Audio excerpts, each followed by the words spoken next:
Ho ricevuto un bellissimo regalo molto gradito. Durante il concerto a Milano, Jovanotti ha ricevuto una chitarra elettrica davvero speciale, un regalo unico, frutto del lavoro dei detenuti del carcere di Sant'Abona a Treviso. Con profonda gratitudine l'artista ha condiviso sui suoi seguitissimi canali social l'emozione suscitata da questo gesto carico di significato. E l'hanno realizzata appositamente per me, e hanno scritto anche una bella lettera dove motivano proprio le scelte del colore, della rifinitura. La soddisfazione del presidente della cooperativa sociale Alternativa Ambiente che forma e segue i detenuti nel carcere di Treviso. I nostri 10 detenuti sono stati molto contenti e hanno apprezzato moltissimo il messaggio lanciato da Jovanotti. Digitalizzazione cartacea, attività di assemblaggio, minuteria metallica, riparazione di biciclette e dall'anno scorso in carcere è stato aperto un laboratorio di liuteria per realizzare chitarre e bassi elettrici. Facciamo tutto il lavoro di verniciatura, di levigatura, di montaggio, di accordatura, intonatura dello strumento. Da qualche tempo stiamo iniziando a fare i nostri intagli direttamente sul legno. Le attività all'interno del carcere sono pagate con un regolare contratto. E una volta che escono dal carcere, se lo vogliono, possono continuare il percorso anche all'esterno in un posto di lavoro normale. La cooperativa sta cercando nuovi progetti per offrire lavoro ai detenuti. Mi rivolgo agli industriali, a chi può portare dentro delle commesse di lavoro. Noi siamo qui, ci siamo. Lo strumento regalato racchiude un messaggio profondo, un invito alla speranza che spinge a riflettere sull'importanza delle seconde opportunità e sull'urgenza di promuovere percorsi di reintegrazione. Per sapere cos'è il carcere bisogna conoscerlo e solo se lo si conosce si capisce qual è il valore del nostro lavoro e l'importanza sociale della nostra missione. Noi non siamo soltanto esecuzione della pena. Ed è veramente un piacere avere ospite questa mattina il dottor Alberto Quagliotto, direttore del carcere di Treviso. Grazie dottor Quagliotto di essere qui, ma soprattutto per far capire cosa si fa all'interno del carcere. Perché sono comunicazioni, informazioni molto importanti, perché sempre messaggi negativi, ma poi messaggi positivi arrivano col contagocce, eppure si fa tantissimo all'interno, specialmente anche del carcere di Treviso, questa collaborazione con queste cooperative per dare la possibilità a queste persone che hanno sbagliato di riprendersi in mano la vita. Certo non tutti lo faranno, certo qualcuno dirà ma è proprio necessario fare questo. Cosa ne pensa dottor Quagliotto di questa, soprattutto con il lavoro, la cultura, cercare di inserirle in un contesto a volte anche molto chiuso, si fa fatica ad accettare queste persone. Prego dottor Quagliotto. Si fa fatica ad accettare queste persone, ma non bisogna dimenticarsi che queste persone hanno una provenienza, nel senso che non è che ci vengono calate da Marte, sono comunque l'espressione della vita, di una vita sociale, di una storia culturale, di una storia familiare, e quindi che persone che a un certo punto piuttosto che fare un contratto violano la legge penale, quindi invece che rimanere nell'ambito del diritto civile si trovano nella rete della giustizia penale, e quindi il discorso dell'accettazione deve essere un discorso che si inserisce in questo quadro, che non è mera filosofia. Quindi quando si parla di accettazione, non accettazione, inclinazione della società ad accettare queste persone, si dovrebbe partire proprio da questo presupposto che è fondamentale. D'altronde non è che a un certo punto, se una persona ha violato la legge, la possiamo mandare nel deserto e dire hai chiuso ogni relazione con noi intendo dire il resto dei consociati. D'altra parte sempre con un senso di realtà, perché se una persona è arrivata a commettere alcune cose è chiaro che le azioni che mette in atto la società non possono essere azioni a cuor leggero, ma mirate a quel problema che ha condotto alla violazione della legge, e mirate soprattutto al fatto che questa persona, una volta che ha scontato la pena, possa non tornare a ricommettere le stesse cose, quindi non sia più pericolosa per la società, perché bisogna evitare da un lato il buonismo, che è veramente una cosa ancora più deleteria, e dall'altro lato il giustizialismo, che come tutti gli ismi contraddicono la radice stessa della parola, che in questo caso è giustizia. Dottor Quagliotto, come viene accolto, se si può dire accolto, oppure integrato questa persona che compie degli efferati delitti, penso ai femminicidi terribili, ecco, perché poi all'interno c'è anche una legge, così almeno che ci sono i famosi giustizieri, ecco, questo è quello che passa, perciò io l'ho invitata anche per far capire come funziona, perché alla fine noi dobbiamo anche capire come si vive all'interno del carcere. Delle volte entrano anche le telecamere, grazie anche a lei, devo dire la verità, è come nella sala operatoria, non hai più paura perché finalmente le telecamere sono entrate e meno paura quando passi davanti perché sai cosa c'è dopo quella porta. Ecco, dopo quelle sbarre cosa c'è? Cosa si trova, dottor Quagliotto? Beh, lei parlava dei giustizieri, no? di questa etica penitenziaria, no? Beh, allora, in effetti ci sono dei reati che cozzano contro una sensibilità di base anche nei confronti dei detenuti, i cosiddetti reati a riprovazione sociale. Li chiamiamo proprio così, riprovazione sociale, è una riprovazione che continua anche all'interno dell'istituto. Per queste persone infatti sono previsti dei circuiti appositi, devono essere separati dal resto delle altre persone detenute. Penso ai reati, classico esempio è la pedofilia, no?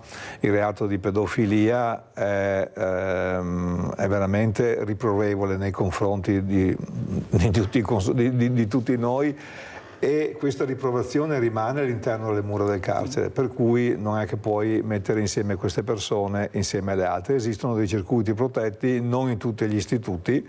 Nel Triveneto per esempio mi viene in mente Gorizia, mi viene in mente Padova, credo, perché ovviamente bisogna anche pensare che sono poche queste persone, fortunatamente, e ciò non sta a significare che vengono isolati, non è che vivono un regime di isolamento, vengono soltanto messi in delle sezioni apposite, quindi fanno le attività con altre persone che hanno reati di pari spessore, pedofilia, reati di violenza sessuale, tutti quei reati, o maltrattamenti in famiglia, per esempio, ecco, tutta quella sfera di lesioni che incidono sui minori, sulle donne e sugli affetti familiari. Quando lei si confronta con queste persone, dottor Quagliotto, cosa vede? Cosa dicono queste persone? Come vivono il dopo? Perché il prima l'abbiamo visto, di una violenza terrificante, impossibile anche da descrivere a volte. Ma il dopo? Come vivono il dopo? Cioè, perché dico, se c'è una coscienza, se c'è un pensiero che va oltre quello che hai fatto, cosa ci dice, dottor Quagliotto?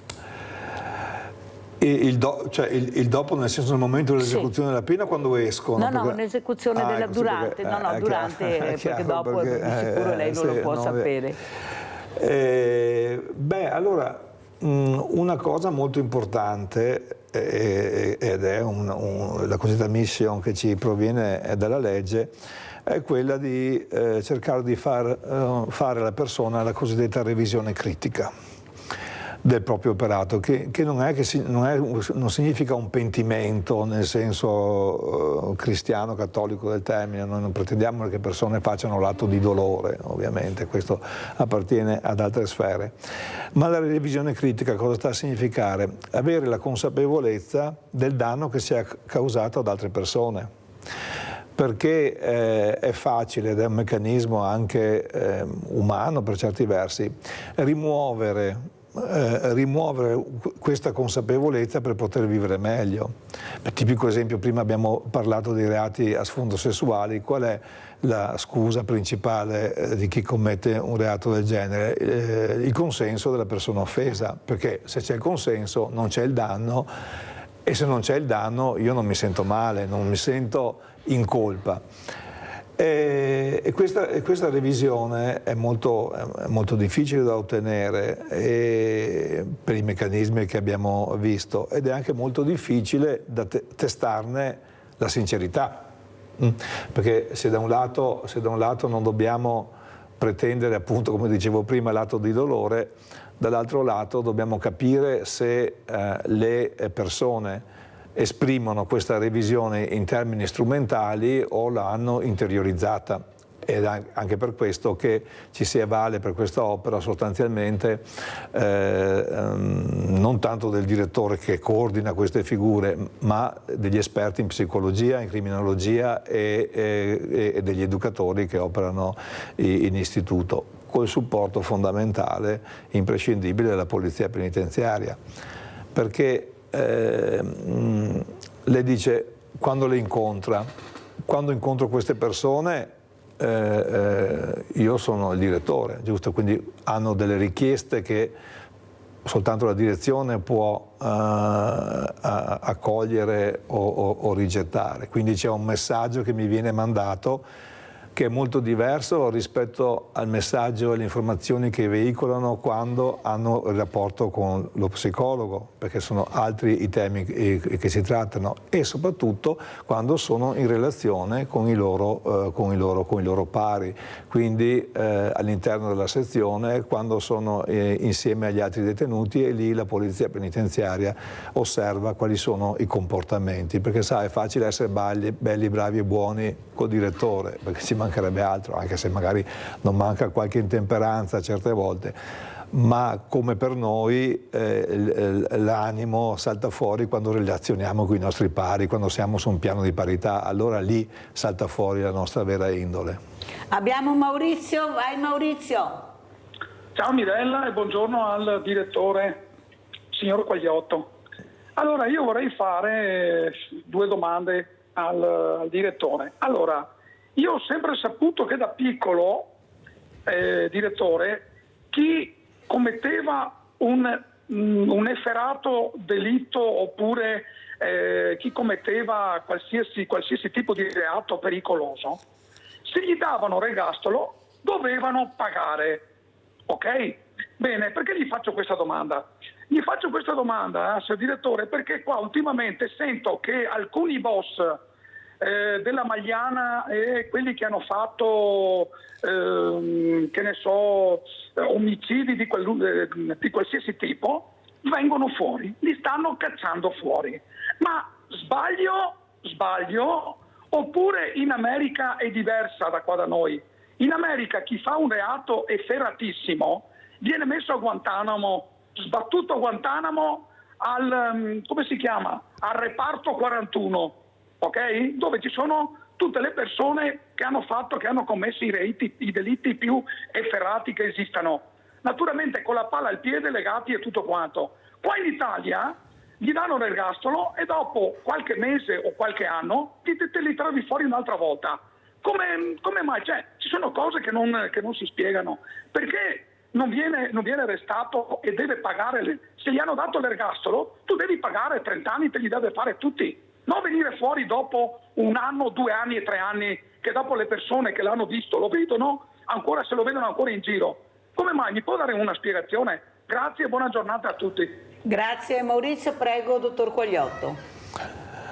Beh, qua la spiegazione è semplice, fra virgolette, nel senso che non sono un profondo conoscitore del sistema americano ovviamente, però è chiaro che il senso di giustizia, l'applicazione della sanzione penale varia a seconda degli ordinamenti e varia a seconda anche delle sensibilità sociali e della storia di queste nazioni. Allora, prima l'ascoltatore portava l'esempio degli Stati Uniti d'America, dove sicuramente vige un sistema più rigoroso, più aritmetico probabilmente nella sanzione penale. Lì si sa che se il giudice decide 30 anni, sono 30 anni. Bene. Poi penso che anche lì ci siano istituti tipo la probation, no? Andiamo in Norvegia, lì credo che la pena massima per qualsiasi reato siano i 24 anni, se non erro, tant'è che aveva fatto molto scalpore quel ragazzo che aveva fatto la strage su quel campus, su quell'isola in Norvegia, di stragi di universitari, che si è beccato 20 anni di galera perché era il massimo previsto dall'ordinamento norvegese, e in Norvegia qualcuno ha cominciato anche a riflettere se non fosse troppo mite la pena, perché c'era un senso di giustizia che veniva violato, un sensus justitiae, no? Nella Chiesa si parla di sensus fidei, cioè quello che le persone sentono come fede genuina. Qui invece si parla di senso della giustizia, cioè non c'è scritto da nessuna parte in cosa si debba concretizzare, però nel momento in cui 20 anni si sono irrogati 20 anni per una strage di giovani, anche la società norvegese si è interrogata perché ha capito che mancava qualcosa. Quindi vediamo come si passa tra due estremi. L'Italia probabilmente si colloca al mezzo. Non è che chi avesse commesso una strage come in Norvegia si sarebbe preso 20 anni, probabilmente si sarebbe preso almeno 30 anni. Ma ciò non significa che nel momento in cui si esegue la pena la legge non prevede altri meccanismi per accorciare questa pena a determinate condizioni. Penso alla liberazione anticipata, no? I 45 giorni ogni semestre che viene data di liberazione anticipata nel momento in cui una persona si comporta adeguatamente. Quindi c'è una specie di messaggio che l'Italia dà alle persone detenute, invitandole a modificare i propri atteggiamenti. In cambio di queste, il minimo è appunto la liberazione anticipata, poi il discorso delle misure alternative è diverso. Poi, come in tutte le cose, non mancano mai le eccezioni, le cosiddette, come si può dire, qualcosa si chiama aberrazioni dell'ordinamento.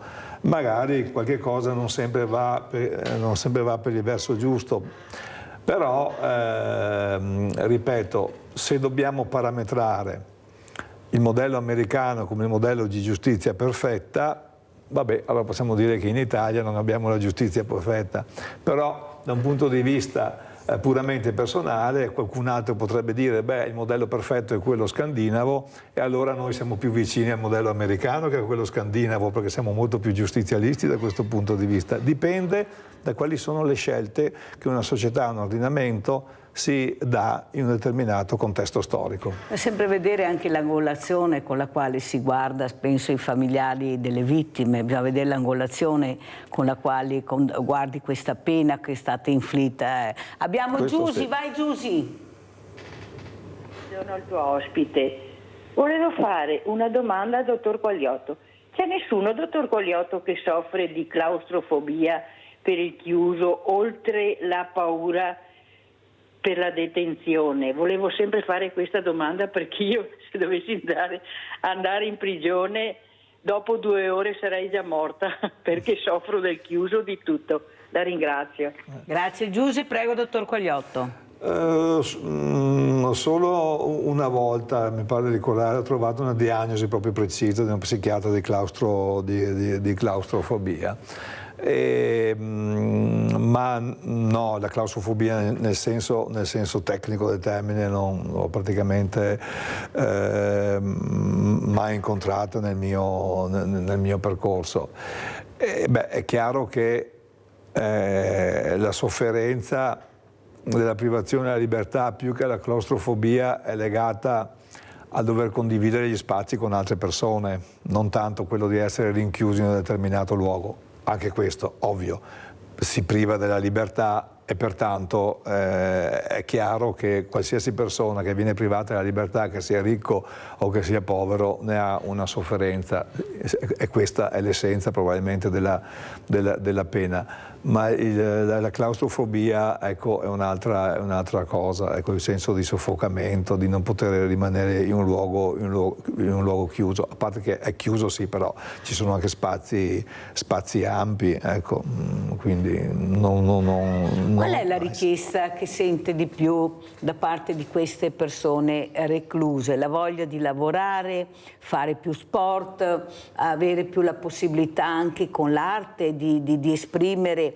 come abbiamo visto queste chitarre, avete visto che meraviglia, partecipare a qualcosa di importante, non so, ad esempio con il teatro. Cosa ci dice, dottor Quagliotto? Diciamo che sicuramente il lavoro è sempre una cosa richiesta, perché il lavoro è retribuito e quindi questa retribuzione ti consente una certa indipendenza.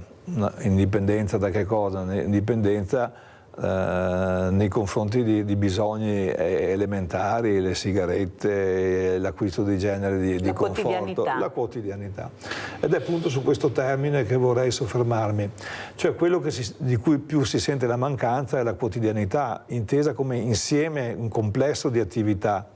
Quindi e su questo l'ordinamento è chiaro per quanto si possa fare, in quanto compatibili, tutte le attività del carcere dovrebbero riflettere i paradigmi della vita esterna, quindi sul lavoro, sulla scuola, sulle attività ricreative e sportive, cioè non ci deve essere un'attività, fra virgolette, tipicamente carceraria, cioè come una volta l'intrecciar giunchi o spaccar pietre, ecco, non è, anche perché sarebbe altamente diseducativo, nel senso che condurrebbe a una infantilizzazione della persona, e se è una persona, io la infantilizzo perché è in un sistema chiuso, sarà molto meno preparata quando ad affrontare la vita fuori. Ho ancora il ricordo di una persona che aveva fatto parecchi anni di carcere, finita anche agli onori delle cronache quando è uscita,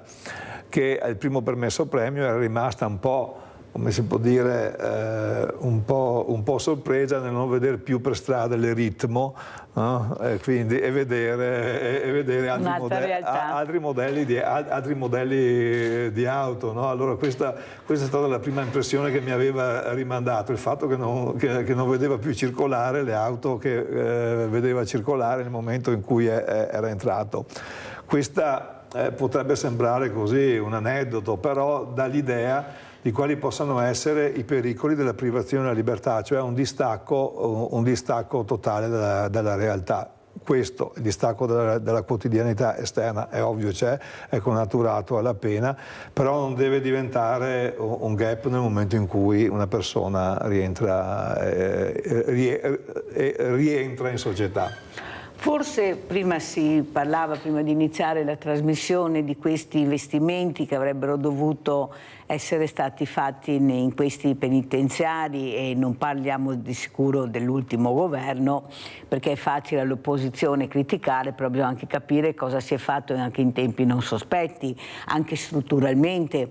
Ecco, come si parlava, si è investito molto magari sugli ospedali, delle volte anche sulle scuole, infrastrutture, ma sui carceri poco. Eppure sappiamo che è una realtà che tu hai anche molte volte nel tuo territorio, questa convivenza. Se la struttura funziona anche come strutturalmente, tutti stanno meglio. Perché si è investito poco, secondo lei, invece su una realtà che proprio rieducare, ma rieducare lo fai anche se hai una struttura adeguata che ti può portare a fare questo? Prego, direttore. Il sistema penitenziario è sempre stata un po' la bella tartaruga della società italiana. Dico soltanto due date. Il 25 luglio 1975 sono ricorsi perché è passato, i 50 anni dalla legge di riforma dell'ordinamento penitenziario. 1975, legge 24 giugno 354. Ma è una legge che doveva attuare quello che nel 1948 si era previsto, cioè l'articolo 27 della Costituzione. Quindi già nella lentezza del legislatore si può vedere come, mettendo il telescopio sul passato, come fosse affrontato il problema intanto dell'ordinamento, delle regole. Ma quello che è stato secondo me più grave è che c'è stata una lentezza ancora maggiore nell'adeguare le strutture. Allora abbiamo nel territorio italiano una situazione a macchia di leopardo, da strutture moderne, no? Stavo pensando a Padova, a Opera, a Bollate, carceri come Verona, Vicenza, non modernissimi, nel senso che parliamo di strutture degli anni 90, ma comunque fatte con determinati criteri, a situazioni mediane come il carcere di Treviso, siamo fine anni 40, inizio anni 50, situazioni di vecchi conventi riadattati e così e via dicendo. È ovvio che adesso il governo, come ha detto il ministro, mi pare, non è che ha la bacchetta magica e può risolvere i problemi che si sono accumulati dall'unità d'Italia, attenzione, non dal dopoguerra fino ad oggi. E sull'edilizia penitenziaria si è andati sempre molto lentamente, sempre per piani straordinari. Io non ho memoria di piani straordinari per gli ospedali o per le scuole, nel senso che si prende la nazione, la si rivolta come un calzino e si fanno tutte scuole nuove o ospedali nuovi. Sono sempre stati adeguamenti e costruzioni fatte a seconda delle mutate esigenze. Quindi da nessuna parte d'Italia ci saranno sale operatorie degli anni 30, immagino, ma saranno chi più, chi meno adeguate alle moderne tecnologie. Sicuramente l'Italia sconta un ritardo gravissimo sotto questo punto di vista, un po' è la mentalità, credo, italiana, per cui all'ordinaria amministrazione si dà poco peso, invece le cose bisogna farle, bisogna mantenerle, bisogna adeguarle volta per volta, e da questo punto di vista credo che dobbiamo innanzitutto cambiare una nostra mentalità, una mentalità generale. Poi è chiaro, nell'ordine delle priorità probabilmente le strutture penitenziarie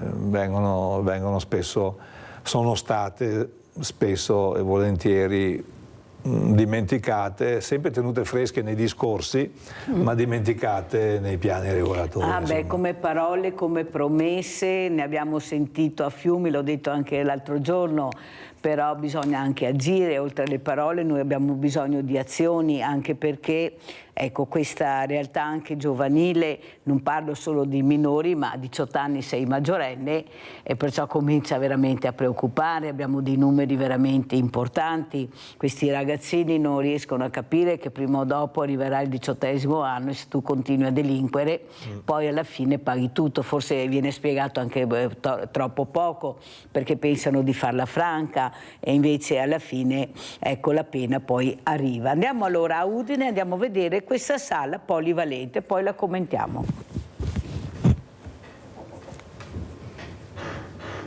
Il carcere come luogo della città, come luogo... Un carcere ricco di spazi collettivi e relazioni con il territorio, un presidio civile, un luogo dove la detenzione è intrecciata a cultura e inclusione. È l'obiettivo perseguito a Udine attraverso i vari interventi di riqualificazione che stanno interessando la casa circondariale di Via Spalato.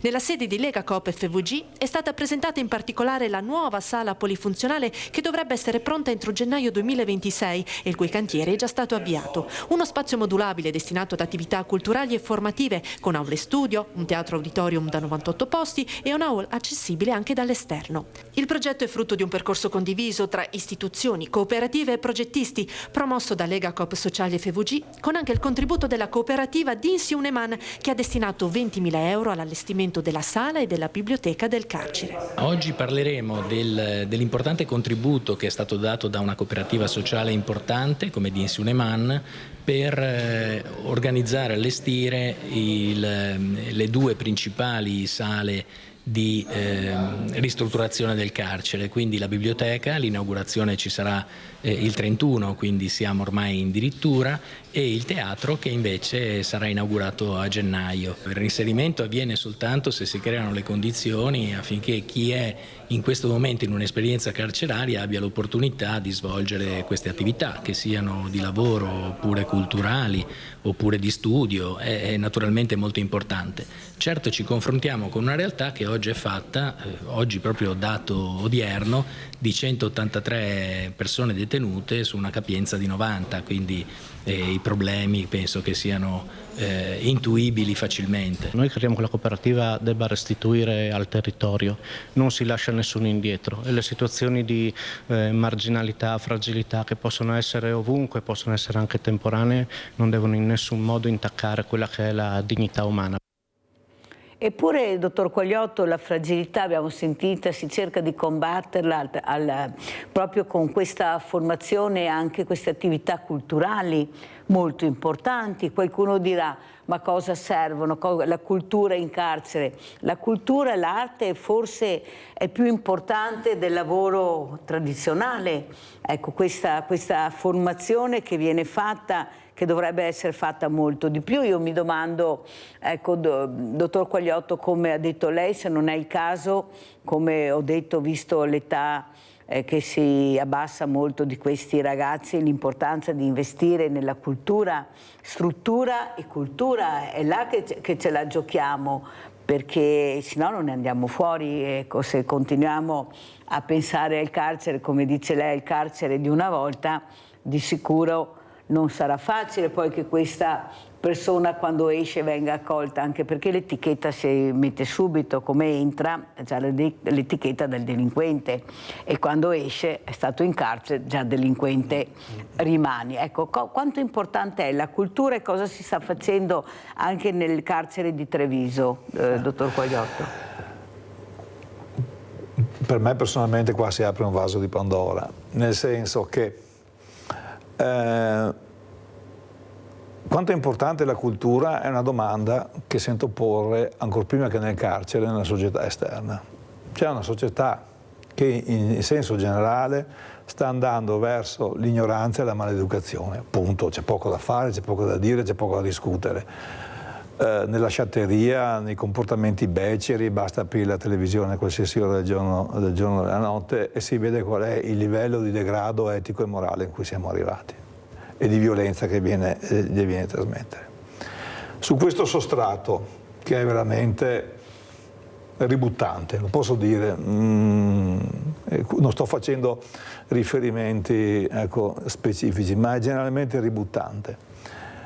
Chiedere al carcere di diventare una specie di lavatrice in cui si mette dentro il detenuto e si imposta il lavaggio, un po' di cultura, un po' di scuola, un po' di lavoro, si apre il programma che può durare alcuni anni, pochi mesi o addirittura una vita, e pretendere poi che questa persona venga fuori bella, pulita, acculturata e magari anche laureata, è un'ipocrisia che dalla società non mi sento di accettare, perché è una società che ha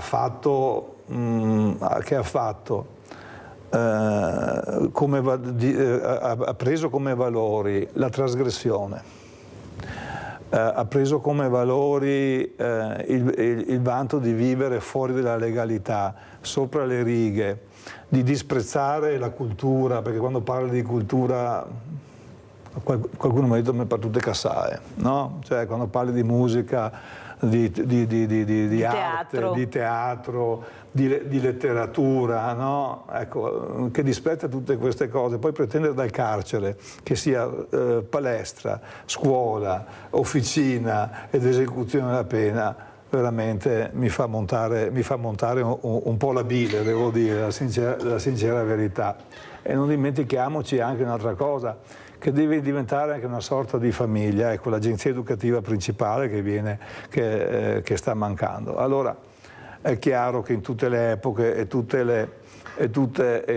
sotto tutti i climi non si può pretendere di essere dei pastorelli virgiliani che suonano la tenuis avena sotto l'ombra del faggio. No, non è questo il punto. Però ritornare un po' a una cultura condivisa, a nozioni di base che siano condivise, che siano veramente serie. Questo è il presupposto fondamentale anche per poter veramente noi come operatori penitenziari rendere effettivo il nostro lavoro, concreto il nostro lavoro, perché se noi ci troviamo a dover fare ecco, per esempio una revisione critica, una rieducazione, ma una rieducazione a quali valori? Lei mi può citare un valore che sia condiviso da tutti in questa società? Uno. La famiglia. Sì, ma anche qui quale famiglia? Mi spieghi qual è il concetto di famiglia attuale? Glielo spiego subito, non la famiglia tradizionale, ma una famiglia anche aperta, una famiglia che può fare le veci di quella persona che non ce l'ha, e cercare di adottare queste persone, adottare tra virgolette, per cercare di far capire il valore dell'affetto, il valore delle regole. No, ma non intendevo questo, intendevo un'altra cosa, cioè la frammentazione proprio dei concetti, del bene e del male, di ciò che è bello, di ciò che è brutto, di ciò che è vero e di ciò che è falso. Cioè c'è uno smarrimento totale del valore della ricerca della verità. Questo è il punto. Soprattutto il mondo occidentale, credo che da questo punto di vista abbia proprio abdicato a questa che era la tensione massima della sua cultura, fin dai tempi della Grecia classica. I filosofi greci si imponevano di sapere qual era la verità delle cose, la verità della vita nell'universo. Non si sarebbero mai immaginati, ok, i tempi sono cambiati, i mezzi di comunicazione sono cambiati, ma fino a poco tempo fa non avremmo mai immaginato che un messaggio di Fedez potesse avere lo stesso impatto, lo stesso valore di un messaggio di Platone. Sì, però è anche vero, direttore, che dobbiamo giocarcela su questo, ad esempio la messa alla prova, questo lavoro che viene fatto all'esterno, e si sente non tante volte, perché non è che sentiamo questi esempi positivi, molto spesso, e io sono convinta che ce ne sono, il negativo si sente sempre, comunque il positivo no. Quando la persona dice mi sono sentito a casa, mi sono sentito accolto. È questo il problema che io penso della famiglia, la famiglia che non è riuscita a far capire i valori, le regole, ma tu puoi incontrare un'altra famiglia, questo che è la comunità. Questo è quello che io volevo dire, dottor Quagliotto. In questo senso assolutamente sì, anche perché non dimentichiamoci che purtroppo nel mio lavoro vedo come siano state proprio le famiglie la causa del crimine. Cioè ci sono delle famiglie criminogene, non una buona fetta, e quindi può darsi che chi rientra in quella famiglia, magari proprio la famiglia tradizionale, si trovi con messaggi distorti. E quindi è molto importante che ci sia una società che rifugga dai pregiudizi, ma che guardi alla realtà delle cose, senza ideologie pregiudiziali. Perché ci siamo dimenticati di dire un'altra cosa, me ne sono dimenticato io sicuramente per primo, che noi stiamo parlando in generale, però poi ogni persona ha una storia a sé e noi non sappiamo mai quali sono completamente le cause che l'hanno portato lì. Non credo sicuramente perché abbia avuto il piacere di andare lì, e quindi già questo presupposto ci deve far andare cauti con i giudizi e ci deve veramente incitare ad uno sforzo supplementare. Noi siamo l'unica branca dell'ordinamento che ha un privilegio, fra virgolette, quello di avere la gestione della totalità della persona. Abbiamo parlato prima, non stiamo parlando soltanto dei movimenti della persona, ma abbiamo anche il compito di fare un profilo di personalità, capire dove è mancato qualcosa, capire se si può fare qualcosa. E credo che nessun altro ordinamento statale abbia un compito così difficile, così importante. Però quello che vediamo è che molti detenuti riescono ad avere la terza media, diciamo così, oppure anche delle lauree proprio all'interno del carcere. In tanti anni non sono riuscito a fare una scolarizzazione adeguata, là sono riuscito a farla, perciò vuol dire che c'è anche la volontà. Assolutamente ecco, sì. È questo che io non riesco a capire, perché come dice lei, non è che possiamo fare la lavatrice, allora il teatro, lo sport. Cioè io vorrei anche capire, in base alla persona, il comportamento della persona, capire l'indirizzo da prendere. Perché è inutile fare sport se questa persona non è adatta. Chiaro. Oppure... Però la cultura, a mio avviso, che può essere sportiva, può essere introdotta nella maniera giusta, perché tu li hai là. Ecco, perché uscire come è rientrato non vai da nessuna parte. No. Questo è fuori di dubbio. È fuori di dubbio. Però uscire con un titolo di studio, con un lavoro, che hai imparato un qualcosa, ti dà valore anche alla persona, la dignità, ho imparato qualcosa. È questo che non riesco a capire. Eppure abbiamo la possibilità di farlo questo. Perché lo stiamo facendo. Sì, ma come dice lei, poi diventa una lavatrice, un po'. Invece se riusciamo a capire, forse di capire quella persona, l'indirizzo, quella creatività, ad esempio abbiamo visto le chitarre, vuol dire che c'è anche questa manualità, sei più portato a fare questo che magari a studiare Socrate, ecco, dico questo. Chiaro. Ecco, giustamente a mio avviso si fa... non si fa abbastanza, ma perché non vi danno gli strumenti per fare questo, non che non volete farlo, vi danno tanti strumenti e alla fine dice ma il carcere cosa sta diventando, cosa devo fare io, tutto quello che la società non ha fatto, pubblicità.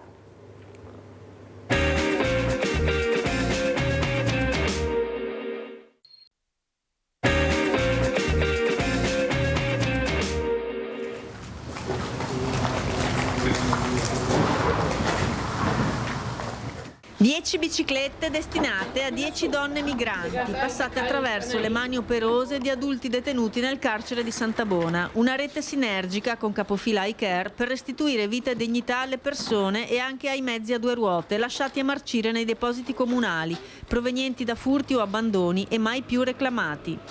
Insieme alla cooperativa Alternativa Ambiente e al Comune di Treviso, la Federazione Italiana Ambiente e Bicicletta si è fatta carico di trovare le 10 bici da riparare che sono state ora consegnate. Dal Comune di Treviso abbiamo ottenuto 10 biciclette usate da sistemare veramente. Le abbiamo date alla cooperativa del carcere di Santabona che ha provveduto a sistemarle a pagamento. Dunque abbiamo 10 biciclette, 582 euro che FIAB anticipa perché il progetto è finanziato dalla Regione Veneto. Un progetto più grosso seguito da iCare che tiene dentro tante altre finalità. Le bici restano in custodia a FIAB Treviso fino all'autunno, quando troveranno nuove proprietarie dopo un breve corso introduttivo. Facciamo un breve corso di scuola guida, di codici della strada e poi una volta che vediamo che sono autonome regaliamo loro le biciclette sperando che le usino per lo scopo di andare in giro, di accompagnare i bambini a scuola, andare a trovare l'amica e tutte queste cose qua. Corsi che FIAB aveva già fatto con il progetto Monigo Migranti e che si prepara ad offrire anche ad altri cittadini residenti. Nel prossimo autunno cominceremo a progettare dei corsi di educazione alla bicicletta e soprattutto alla sicurezza per quelle giovani mamme e giovani padri che non hanno ancora il coraggio di prendere il seggiolino per portare i figli alla scuola materna o altrove. Sarà soprattutto rivolto a loro. Allora abbiamo visto chitarre, biciclette, manualità, perché bisogna avere anche una certa manualità, ma anche percorsi educativi, ad esempio come comportarsi quando sei in strada, purtroppo avete visto cosa si vedono tutti i giorni, soprattutto capire che c'è un'altra realtà, che sono il rispetto delle regole. Ecco, questo è quello che è così difficile accettare, il rispetto delle regole, gli orari, il comportamento, come dice lei, oppure si rendono conto che non c'è il profumo della strada, c'è il profumo del carcere che è un altro profumo, il profumo delle regole è diverso dentro là. È il rischio di cui parlavo prima, cioè della cosiddetta regressione, nel senso che il carcere, come ogni istituzione chiusa, c'è sempre tendenzialmente qualcuno che ti dice cosa fare quando farlo, no? E ed è molto importante invece che una persona non perda la sua sfera di autonomia, quindi se un detenuto segue un corso scolastico, per esempio, perché poi è la cosiddetta offerta trattamentale, c'è chi frequenta i corsi professionali, chi frequenta la scuola dell'obbligo che è garantita dai CPA di Treviso, chi va a lavorare. Io non posso mandare la gente a dire alzati perché devi andare a scuola, deve essere lui che sa organizzarsi la sua giornata e svegliarsi a quell'ora lì e prepararsi per andare a scuola, al lavoro, eccetera, eccetera. Questo perché? Perché sì, è vero che non c'è il profumo della libertà, e questa è una cosa importante, però è anche vero che la libertà non è annichilita, è mutata sulla struttura e quindi deve adeguarsi ad essa. Perciò questa piccola sfera di autonomia va preservata e rafforzata, perché altrimenti non faremo il nostro lavoro. Certo, e anche questi incontri con i familiari, questi incontri che avvengono anche in situazioni anche un po' delicate a volte, ecco, come le vivono queste persone? Ecco, specialmente io penso, ecco, io sono molto attenta ai bambini, ai ragazzi, quando vanno a incontrare questo papà all'interno di questa struttura, che cominciano a vedere le sbarre, ecco, quella è la cosa che secondo me rimane impressa, ecco, il disagio di farlo diventare il meno possibile a livello psicologico, ecco, cosa si fa in questo, come ci si comporta verso queste creature che non hanno nessuna colpa, però devono vivere la realtà che è una realtà diversa dalla quotidianità che vivono a casa. Beh, la pena è duplice, c'è chi la sconta dentro e chi la sconta fuori. La sconta fuori la famiglia e soprattutto la scontano le mogli, le compagne e i figli. Certamente l'impatto che la carcerazione ha sui figli, cioè la privazione della figura paterna, è una cosa da non sottovalutare. Come istituto dedichiamo, ma non soltanto a Treviso, in tutti gli istituti d'Italia, attenzione perché l'amministrazione penitenziaria da questo punto di vista è sempre stata molto attenta. Siamo italiani, siamo latini e questo, ecco, non siamo americani, non abbiamo i vetri divisori, non abbiamo le telefonate, ecco, che passano da un lato del balcone all'altro, e questo ci rende onore. Quindi la nostra amministrazione è sempre stata molto attenta. A Treviso, per esempio, ogni mese c'è l'area cosiddetta area verde, un'area verde attrezzata vicino al campo sportivo, peraltro campo sportivo che abbiamo appena ristrutturato, è magnifico, e in cui i genitori possono stare all'aria aperta con i loro figli. Si possono vedere queste cose, direttore, se veniamo con le telecamere? Venite, fatemi una richiesta, vi faccio vedere molto. Allora, ecco, quando riprenderemo, mi piacerebbe anche far vedere la realtà di Treviso. Non c'è nulla, grazie. Anzi, mi farebbe solo piacere, così, perché sa parlare, far vedere è parlare, ma il vedere è sempre qualcosa in più.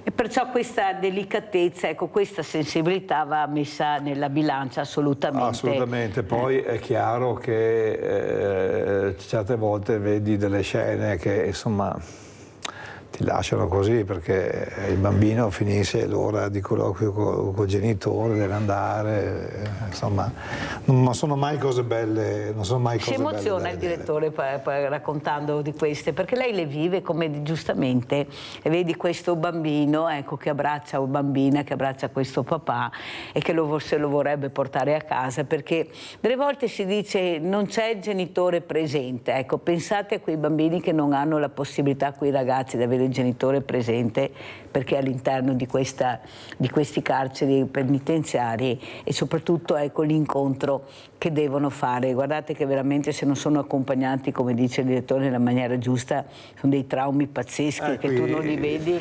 I servizi sociali esterni devono fare la loro parte, perché comunque c'è, come si può dire, c'è questo vuoto che va colmato, ecco perché gli adulti devono pensarci bene prima di fare i reati, perché devono non devono rispondere solo a se stessi. Ha fatto bene a ricordarlo. Leone da Tre Baseleghe, vai Leone. Ciao Mirella, grazie. Ciao. Saluto i tuoi occhi. Allora mi sembra che noi in Italia sappiamo troppo poco perché se sono sovraffollate, se sono fatiscenti, è perché non siamo informati di questo. Perché il problema è che quando che potrebbe succedere a tutti di noi di andare a carcere, perciò dovremmo preoccuparci di avere delle carceri accettabili. Poi volevo sapere una cosa, se è vero che i carcerati hanno il cellulare con loro, perché in una trasmissione parlavano dei mafiosi che gestiscono dalle carceri i loro affari con i cellulari. Volevo sapere se è vero questo. Poi quando uno esce dal carcere viene tratto fuori così o ci si preoccupa che abbia un posto da andare, che sia qualcuno che lo segua dopo il carcere? Ciao Mirella, grazie. Grazie Leone, sentiamo come risponde il dottor Quagliotto. Beh, il cellulare non può essere messo a disposizione chiaramente perché sono evitate le comunicazioni che non siano quelle previste dall'ordinamento. Il rinvenimento dei cellulari all'interno degli istituti purtroppo è una cosa importante, è un fenomeno abbastanza diffuso. Gli espedienti per portare dentro i cellulari sono i più vari, abbiamo dei microcellulari che sono una cosa degna di 007, ogni tanto si trova magari anche qualche smartphone su TikTok, appaiono le cose, e il sistema non è impermeabile. D'altronde se si vuole avere il contatto con l'esterno, i familiari, le attività eccetera eccetera, le maglie possono presentare qualche smagliatura. Il legislatore l'anno scorso ha previsto che questo costituisca reato. E fino adesso non era reato. Non era reato, era soltanto un illecito amministrativo e adesso è diventato un reato, quindi questo sta a significare la serietà del problema. Questo per quanto riguarda i cellulari, quindi quando si sente che il mafioso gestiva i propri affari da fuori, questo può avvenire in mille modi, non soltanto attraverso il cellulare. Poi la criminalità organizzata ha cose che sfuggono ad ogni più fervida immaginazione. Ecco, se io avessi l'immaginazione, mi preoccuperei se io avessi l'immaginazione di un mafioso, francamente, perché bisogna avere anche un certo taglio mentale. Dottor Quagliotto, l'ultima domanda, poi la lascio veramente al suo importante lavoro. C'è stato un momento della sua vita quotidiana all'interno del carcere che ha detto non ce la faccio più? Sicuramente è un lavoro molto usurante. Ecco, devo dire, se posso fare una considerazione molto personale, devo dire che forse nel momento in cui ho scelto di fare questa cosa, perché è stata una scelta, forse non ho calcolato i tempi di usura, ecco, forse non ho calcolato i tempi di usura che si vedono non solo dai capelli ma anche da una certa stanchezza forse, però è anche vero che l'esperienza che finora ho accumulato è un'esperienza che posso dire veramente arricchente, che poche persone possono dire di aver fatto, perché il mio non è un lavoro burocratico, è un lavoro molto di relazione, non soltanto con le persone detenute, ma con le istituzioni, con la magistratura, col volontariato, cioè veramente non c'è un ambito sociale che possa dire che non sia stato in qualche momento toccato, con cui non sia entrato in relazione, che abbia almeno sfiorato nella mia carriera. E quindi questa è una cosa che è stata veramente per me, che è per me piacevole e continua ad esserlo. Chiaro, lavorare in un ambiente in cui c'è comunque una sofferenza, ecco, io adesso non sto parlando se questa sofferenza sia giusta o sbagliata, non sto entrando ma comunque c'è una sofferenza, questo è chiaro che lo si sente addosso. Forse se avesse anche una struttura, come abbiamo parlato prima, dove sente un respiro diverso, forse la voglia anche di andare avanti di più, di cercare anche di capire di più sarebbe molto importante. Se ci fosse non il ministro Nordio ma la Presidente Meloni di fronte, cosa chiederebbe, dottor Quagliotto? Cosa chiederebbe se adesso che la stesse ascoltando ci fosse la Presidente Meloni? È una donna, non chiederei l'età. Non so cosa chiederei, perché è una domanda che mi spiazza questa, e quindi la risposta potrebbe diventare o banale o spiazzante. Mi avvalgo della facoltà di non rispondere.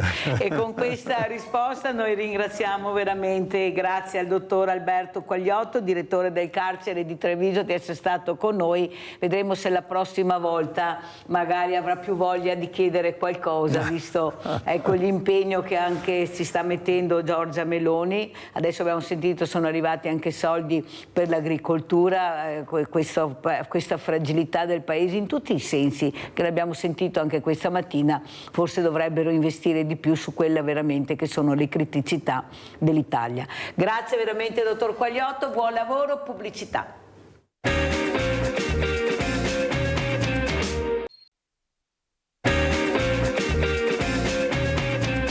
Ringrazio veramente il dottor Giorgio Caneve, già primario di neurologia, grazie di essere qui. Saluto anche il dottor Roberto Mantovan, direttore cardiologia Conegliano. Buongiorno dottor Mantovan, piacere rivederla. Come sta dottore? Tutto bene? Tutto bene, grazie. Mi fa cuore e cervello, allora questa mattina andiamo alla grande, abbiamo appena finito col dottor Quagliotto del carcere, perciò cuore e cervello alla grande questa mattina. Io partirei proprio dal dottor Caneve. Dottor Caneve, ecco, questo cervello che non si conosce abbastanza, che dà dei segnali, ma se non si conoscono veramente è difficile anche interpretarli, soprattutto l'accompagnamento a capire cos'è la neurologia.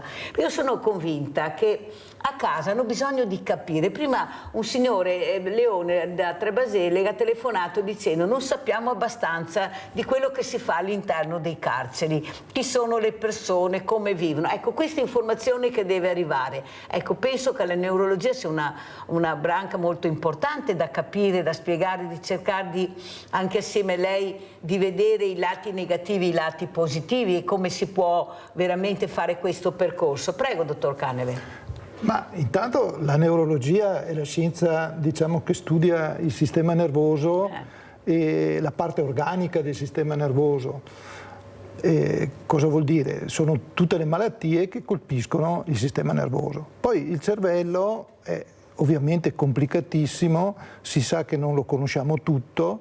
È anche vero che nella mia lunga carriera, perché io sono un neopensionato, ma fino a 2 mesi fa dirigevo la neurologia dell'Alta Padovana, e in questi 40 anni praticamente di cui mi sono occupato di neurologia, perché ero giovanissimo quando sono entrato in clinica neurologica come allievo interno, allora si diceva, all'Università di Padova, in verità è cambiato tanto, sia a livello di conoscenza e sia a livello di terapia per alcune malattie, non per tutte le malattie. Le malattie, diciamo, meno curabili restano le malattie degenerative, pensiamo alla malattia di Alzheimer, alcune forme di demenza, però alcune malattie che noi proprio non avevamo nessuna terapia quando lo studiavo io, tanto è vero che i miei professori non facevano neanche la diagnosi, così le persone potevano almeno stare tranquilli finché non arrivava la recidiva della malattia, penso alla sclerosi multipla. Oggi la sclerosi multipla, tranne alcune forme più rare, hanno delle terapie molto efficaci, per cui già io nei decenni ho visto prima da medico, da assistente, si diceva una volta, poi a dirigere poi anche i centri che si occupano di sclerosi multipla sia a Feltre che nell'Alta Padovana, ho visto un netto cambiamento. Però il messaggio che voglio dare io, così semplice per chi ci ascolta, è che il cervello è un organo e in un certo senso è un muscolo, diciamolo, per fare una trasposizione anche col cardiologo del cuore, va allenato da subito, nel senso che bisogna mantenersi attivi, bisogna quando si è bambini e ragazzi seguire dei corsi di studio se si può, o dei corsi di formazione, e poi non smettere una volta che uno ha finito, diciamo. Io stesso, che sono adesso pensionato, non ho intenzione di dismettere il mio cervello, lo occuperò non solo diversa, con la neurologia, esatto, ovviamente, perché bisogna, ma in maniera diversa, occupandosi di altre cose.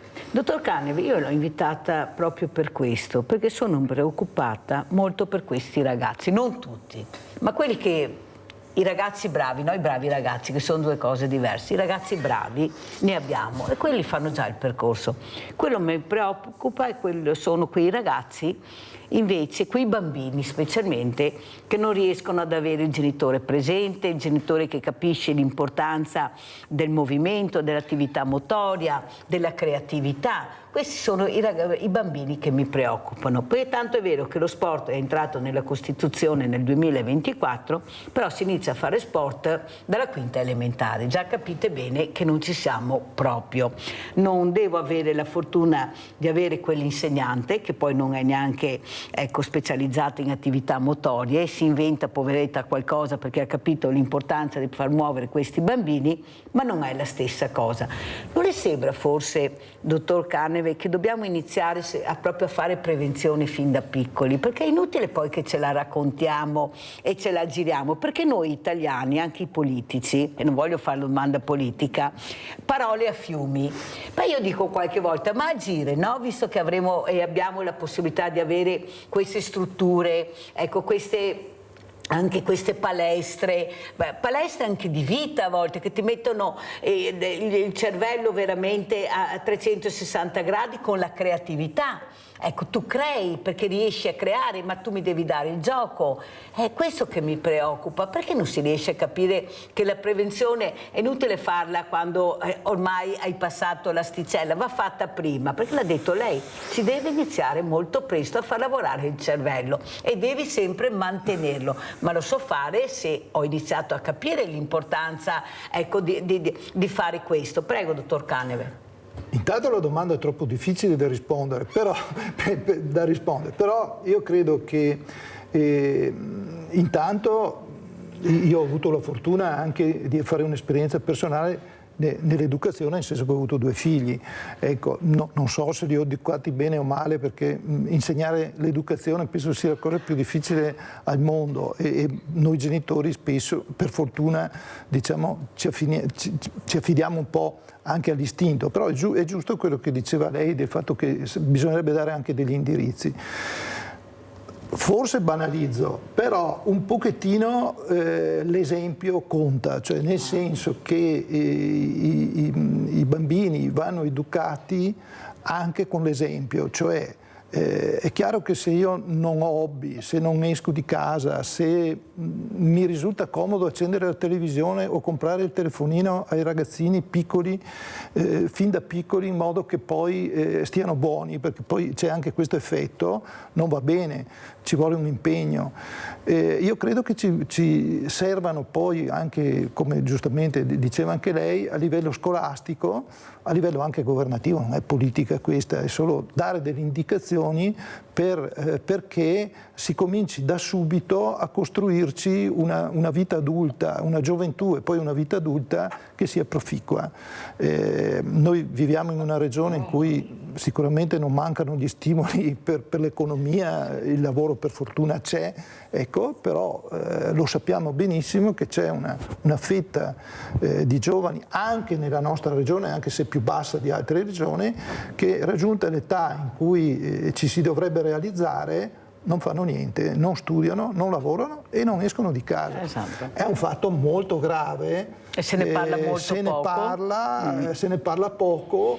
Non ho soluzioni ovviamente, ecco, qualcuno diceva, cito un noto, diciamo, psichiatra che diceva che bisognerebbe eliminare i divani, forse un po' esagerato, però certamente mettere dentro più moto, più diciamo impegno è qualcosa che fa bene alla mente, fa bene al corpo e poi alla fine fa bene anche alla società.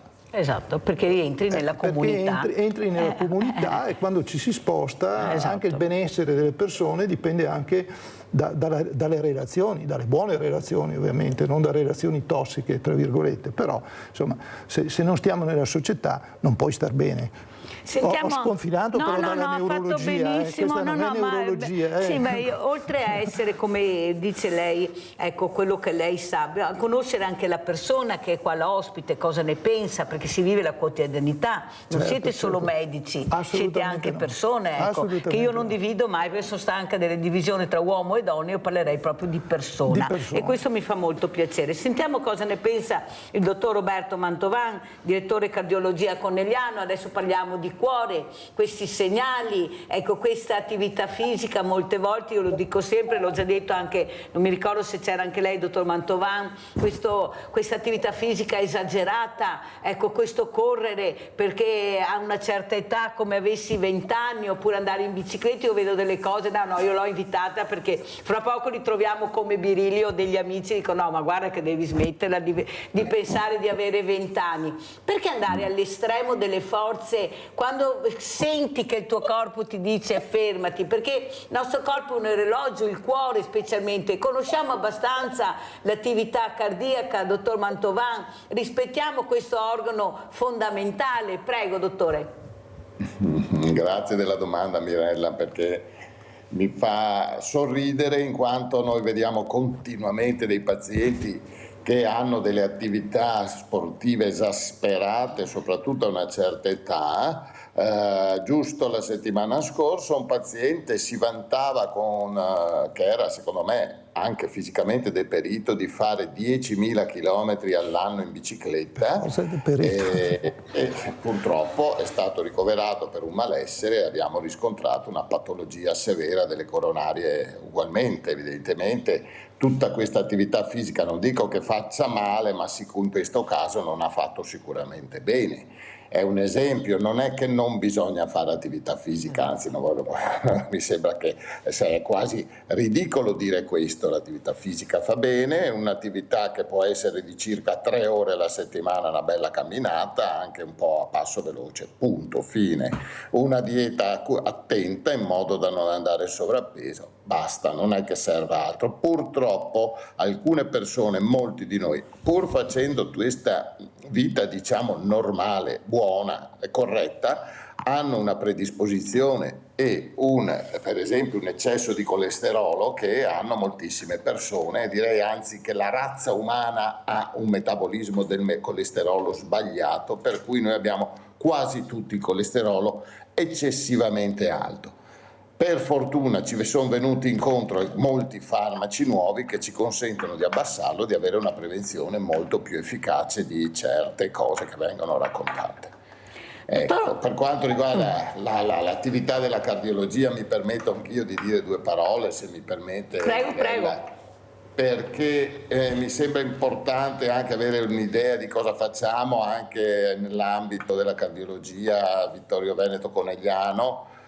Siamo quasi un centinaio di operatori, circa 19 medici e circa 80 tra il personale del comparto, 2.400 ricoveri all'anno, 2.050 interventi al cuore, intesi come interventistica, eccetera, in particolare 750 procedure di aritmologia, che è un po' la nostra specialità, e con le 350 a procedure di interventi di elettrofisiologia siamo probabilmente il primo centro nel Triveneto nelle ablazioni, negli interventi che correggono le aritmie. Questo associato a 25.000 circa, sono i numeri ufficiali, poi non lo so se probabilmente qualche cosa di più, di prestazioni ambulatoriali per quindi la popolazione, che coprono praticamente quella che è tutta l'attività ambulatoriale dell'area, e di cui anche 1.100 prestazioni in telemedicina, quindi stiamo veramente, credo possiamo essere orgogliosi di quello che stiamo facendo. Ecco. Una cosa importante, dottor Mantovan, è, visto i numeri che lei ha citato, sono numeri importanti, vuol dire che dobbiamo stare attenti, ecco, dobbiamo capire che forse bisogna che tutti noi cerchiamo di fare prevenzioni facendo queste analisi, facendo queste cose che purtroppo a parole si fanno ma poi si fa fatica a mettere in pratica, specialmente la figura maschile, questo lo dico io più che la figura femminile, fa fatica andare dal dottore l'uomo, non si sa il perché, se non è la moglie che l'accompagna è molto difficile trovarli e forse fa capire perché c'è il colesterolo così alto, perché si mangia, si beve, evviva la vita è bella, poi ne paghi le conseguenze. Però bisogna iniziare anche da piccoli a informare anche all'interno delle scuole. Io ho avuto dei luminari molto importanti come voi che vengono qui e tutti quanti continuano a dire che bisogna fare prevenzione, ma bisogna praticarla però la prevenzione, perché io non posso saperlo, io non posso sentire un medico che è venuto ospite che dice alle ragazze guardate che la pillola del giorno dopo può causare il tumore al seno. Ecco, no, non posso sentirlo che lo dice qua e sentire che la risposta della ragazza è ma non me l'ha detto nessuno, non lo sapevo. Ecco, l'importanza di conoscere, di far capire, per questo vi invito, perché la gente a casa deve capire anche determinate situazioni, si mangia male, non c'è dubbio, è fuori luogo questo, però possiamo anche mangiare meglio se ascoltiamo chi veramente ci insegna, questo cervello, questo cuore che hanno bisogno di respirare, hanno bisogno di ossigeno, hanno bisogno di quelle attività che facciamo poco, che è anche l'attività fisica, come ha detto anche il dottor Mantovà. Però questo cuore, adesso si parla di cuore artificiale, si parla di intelligenza artificiale. Dottor Mantovan, come la vede lei questa parola che tutti usano, ma alla fine, come diceva il professor Garattini che ho avuto ospite la scorsa settimana, alla fine sono immagini, sono delle immagini, vogliamo capire che può andare bene da una parte ma da un'altra può essere molto pericolosa, però dalla sua parte penso che l'intelligenza artificiale all'interno delle sale operatorie, degli ospedali può essere molto utile anche in futuro, bisogna capire chi la gestirà questa intelligenza artificiale con la parola etica alla fine. Prego, dottor Mantovà. Allora, per quanto riguarda appunto le tecnologie, sicuramente servono moltissimo l'intelligenza artificiale, noi in un certo senso adesso fa molto bello parlare di intelligenza artificiale, ma di fatto non è altro che l'evoluzione più nuova, più aggiornata delle capacità dei computer, che adesso riescono a ragionare di più e a dare degli algoritmi, e si chiamavano algoritmi una volta, fino a direi l'anno scorso e pochi anni fa. Adesso si parla di intelligenza artificiale. Noi la stiamo utilizzando per esempio per il mappaggio automatico con i sistemi appunto di ricezione dei segnali dall'interno del cuore dell'attività elettrica, per riuscire a capire i punti dove andare a cercare, dove ci sono le aritmie, e a eliminarle appunto grazie alla ricostruzione, grazie a dei sistemi di tipo intelligenza artificiale che ci portano nel punto preciso dove andare a fare la lesione per eliminare appunto l'attività elettrica anomala. Sono cose estremamente complesse che comunque noi già stiamo affrontando senza un particolare trauma psicologico, perché l'intelligenza artificiale noi la vediamo come il robot che viene a dirti quello che devi fare. Non siamo ancora così, la stiamo usando solo per aumentare la nostra capacità di conoscenza e soprattutto di diagnostica, in questo caso, e raggiungere dei livelli molto più rapidi e più efficienti nella diagnostica. Per quanto riguarda il cuore artificiale, sappiamo che è una cosa un po' particolare, di cui si parla molto. Ci sono già delle specie di cuori artificiali che vengono utilizzati però per una nicchia molto ristretta di pazienti e molto selezionata. Non sono, diciamo, e non potranno, credo, mai essere di uso comune, in quanto si parla di macchinari comunque che hanno anche sono un peso per il paziente, non è che siano una liberazione. Molto spesso il paziente li vive anche con una certa difficoltà, ma comunque gli consentono di vivere. Ecco, si parla di macchinari quindi piuttosto complessi e molto limitati anche per ragioni di costi, ma non solo una ragione di costi. Abbiamo Mirella da Riese, poi andiamo dal dottor Caneve. Vai Mirella. Ciao Mirella e buongiorno ai suoi ospiti. Allora, io il tempo del Covid, mio marito era malato che dopo è mancato e mi è capitato la pressione alta, un po', ecco. Però non andavo più a ballare, 4 anni che adesso manca e non andavo più a ballare e sentivi la mancanza perché andavamo sempre a ballare con mio marito. E adesso ho trovato un amico che mi porta a ballare a sabato e domenica. Sai che mi sento una giovane e ho 74 anni. Cara. Il ballare fa molto bene, le gambe, testa e tutto. Guarda, sono veramente contenta che ho trovato qualcuno che mi porta a ballare. Se no ferma, ti danneggia tutto. Cara Mirella, come ti voglio bene Mirella, la voglia di vivere, la voglia di muoversi, mi sento bene perché è l'attività motoria, non c'è niente da fare, il ballo è una di queste. Mi sono molto contenta Mirella anche perché stai entrando un po' alla volta su quella quotidianità che facevi sempre, che ti mancava molto, perciò veramente è una bella cosa che hai detto. Allora, dottor Caneve, ecco questa intelligenza... C'è il collega che vorrebbe dire qualcosa, prego dottore. Un po' come le macchine vecchie che se le tieni in garage per mesi e mesi poi non partono, invece bisogna usarle un po' tutti i giorni, ecco. È perfetto, e infatti è quello che sto cercando di far capire. Ho fatto visita anche a un centro diversamente giovani l'altro giorno ed è stata una cosa bellissima. Ecco, bisogna stare assieme, muoversi, giocare soprattutto, che fa bene anche al cervello. Ecco, il gioco. Certo. Quanto fa bene il gioco, il ballo, ecco, queste attività e soprattutto anche con lei, dottor Caneve, questa intelligenza artificiale, perché la prima cosa si pensa al cervello quando pensi intelligenza artificiale. Prego. Allora, prima faccio un piccolo appunto anch'io sul discorso del ballo. Il ballo è utilissimo e viene utilizzato anche per delle tecniche riabilitative su malattie neurologiche, per esempio sul Parkinson ci sono un sacco di lavori che la ritmicità di alcuni balli, il tango in particolare, eccetera.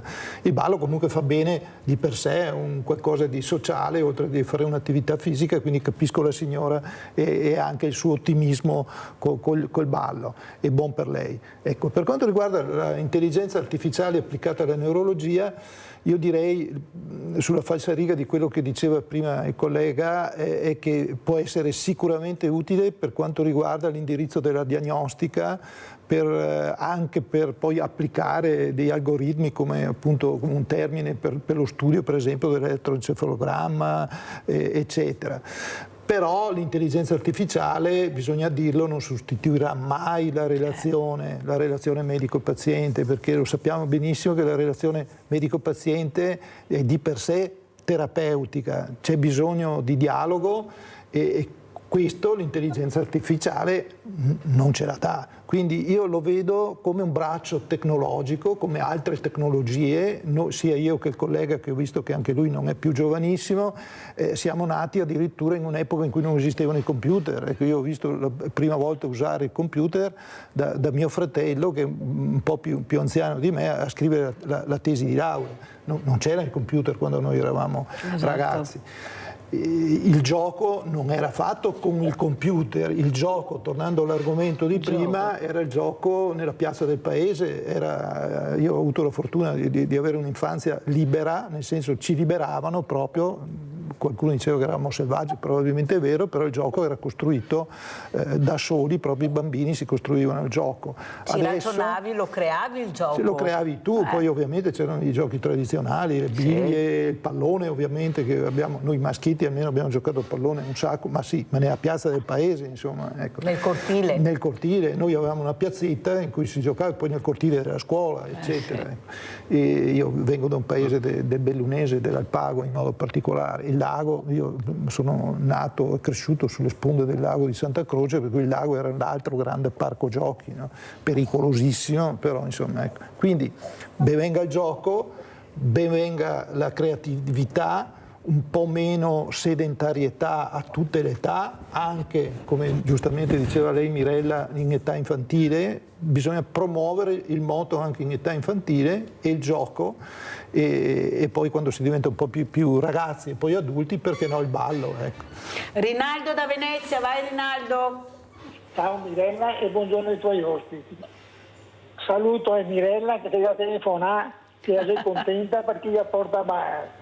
Brava Mirella. E la vita continua, perché ricordati che c'è un proverbio che dice: chi muore assa e chi resta si spassa.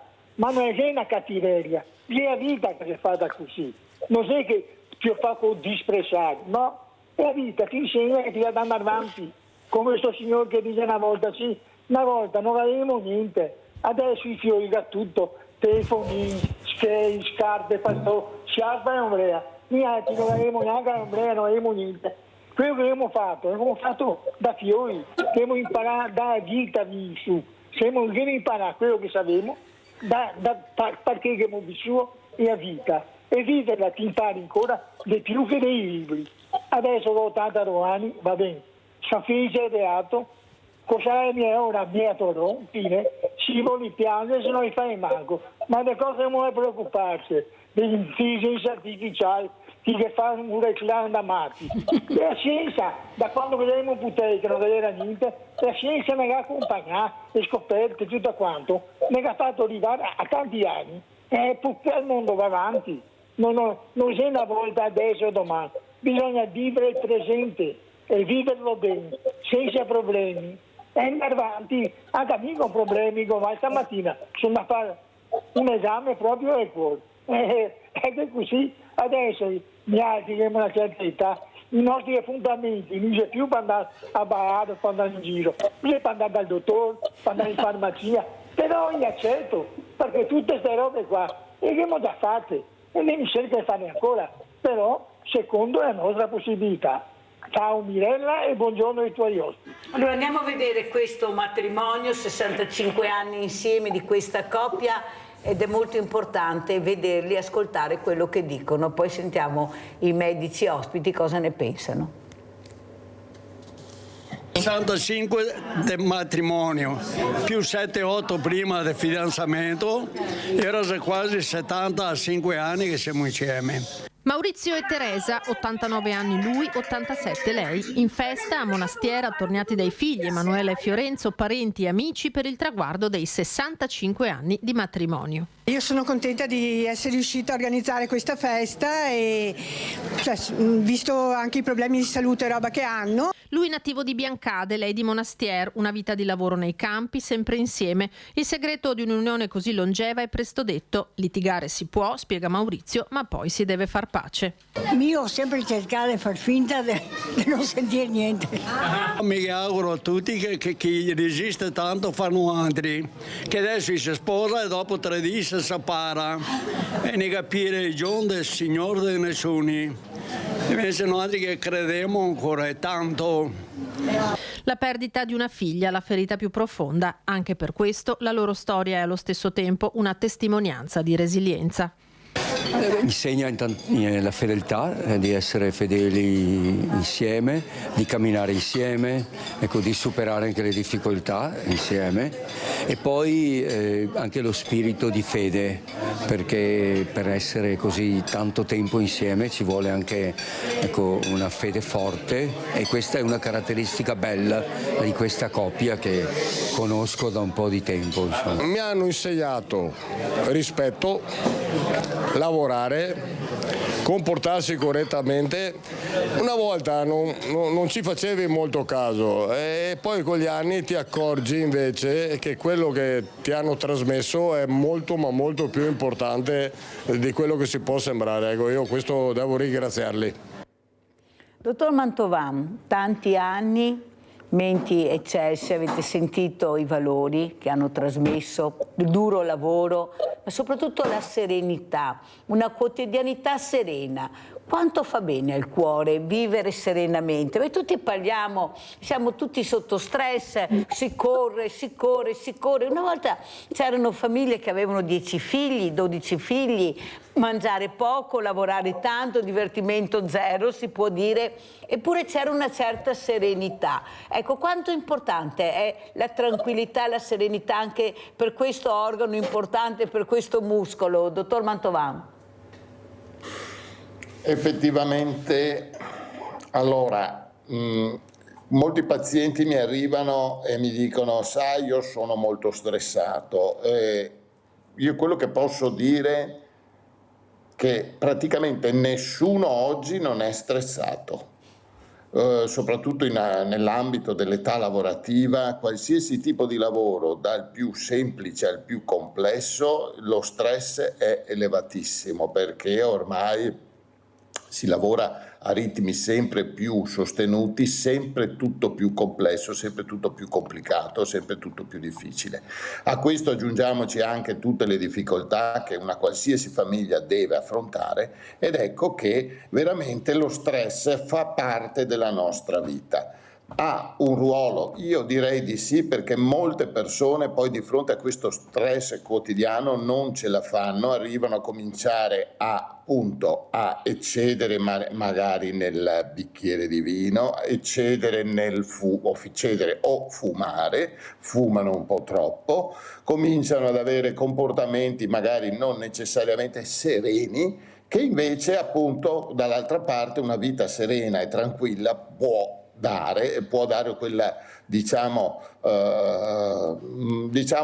c'è un po' meno adrenalina in corpo, mentre c'è tanta gente che ha veramente non solo adrenalina, ma direi soprattutto hanno tossine, formano in corpo praticamente, perché mangiano in fretta, mangiano male, si nervosiscono, eccetera, aumenta la pressione e così via. Tutti elementi che possono avere un ruolo riconosciuto, anche se difficilissimo da misurare. Forse il collega neurologo ha qualche più esperienza, però difficilissimo da misurare lo stress, perché un po' tutti lo siamo, tutti lo dobbiamo affrontare, ma c'è chi un po' riesce a affrontarlo e chi invece un po' soccombe a questa cosa qui.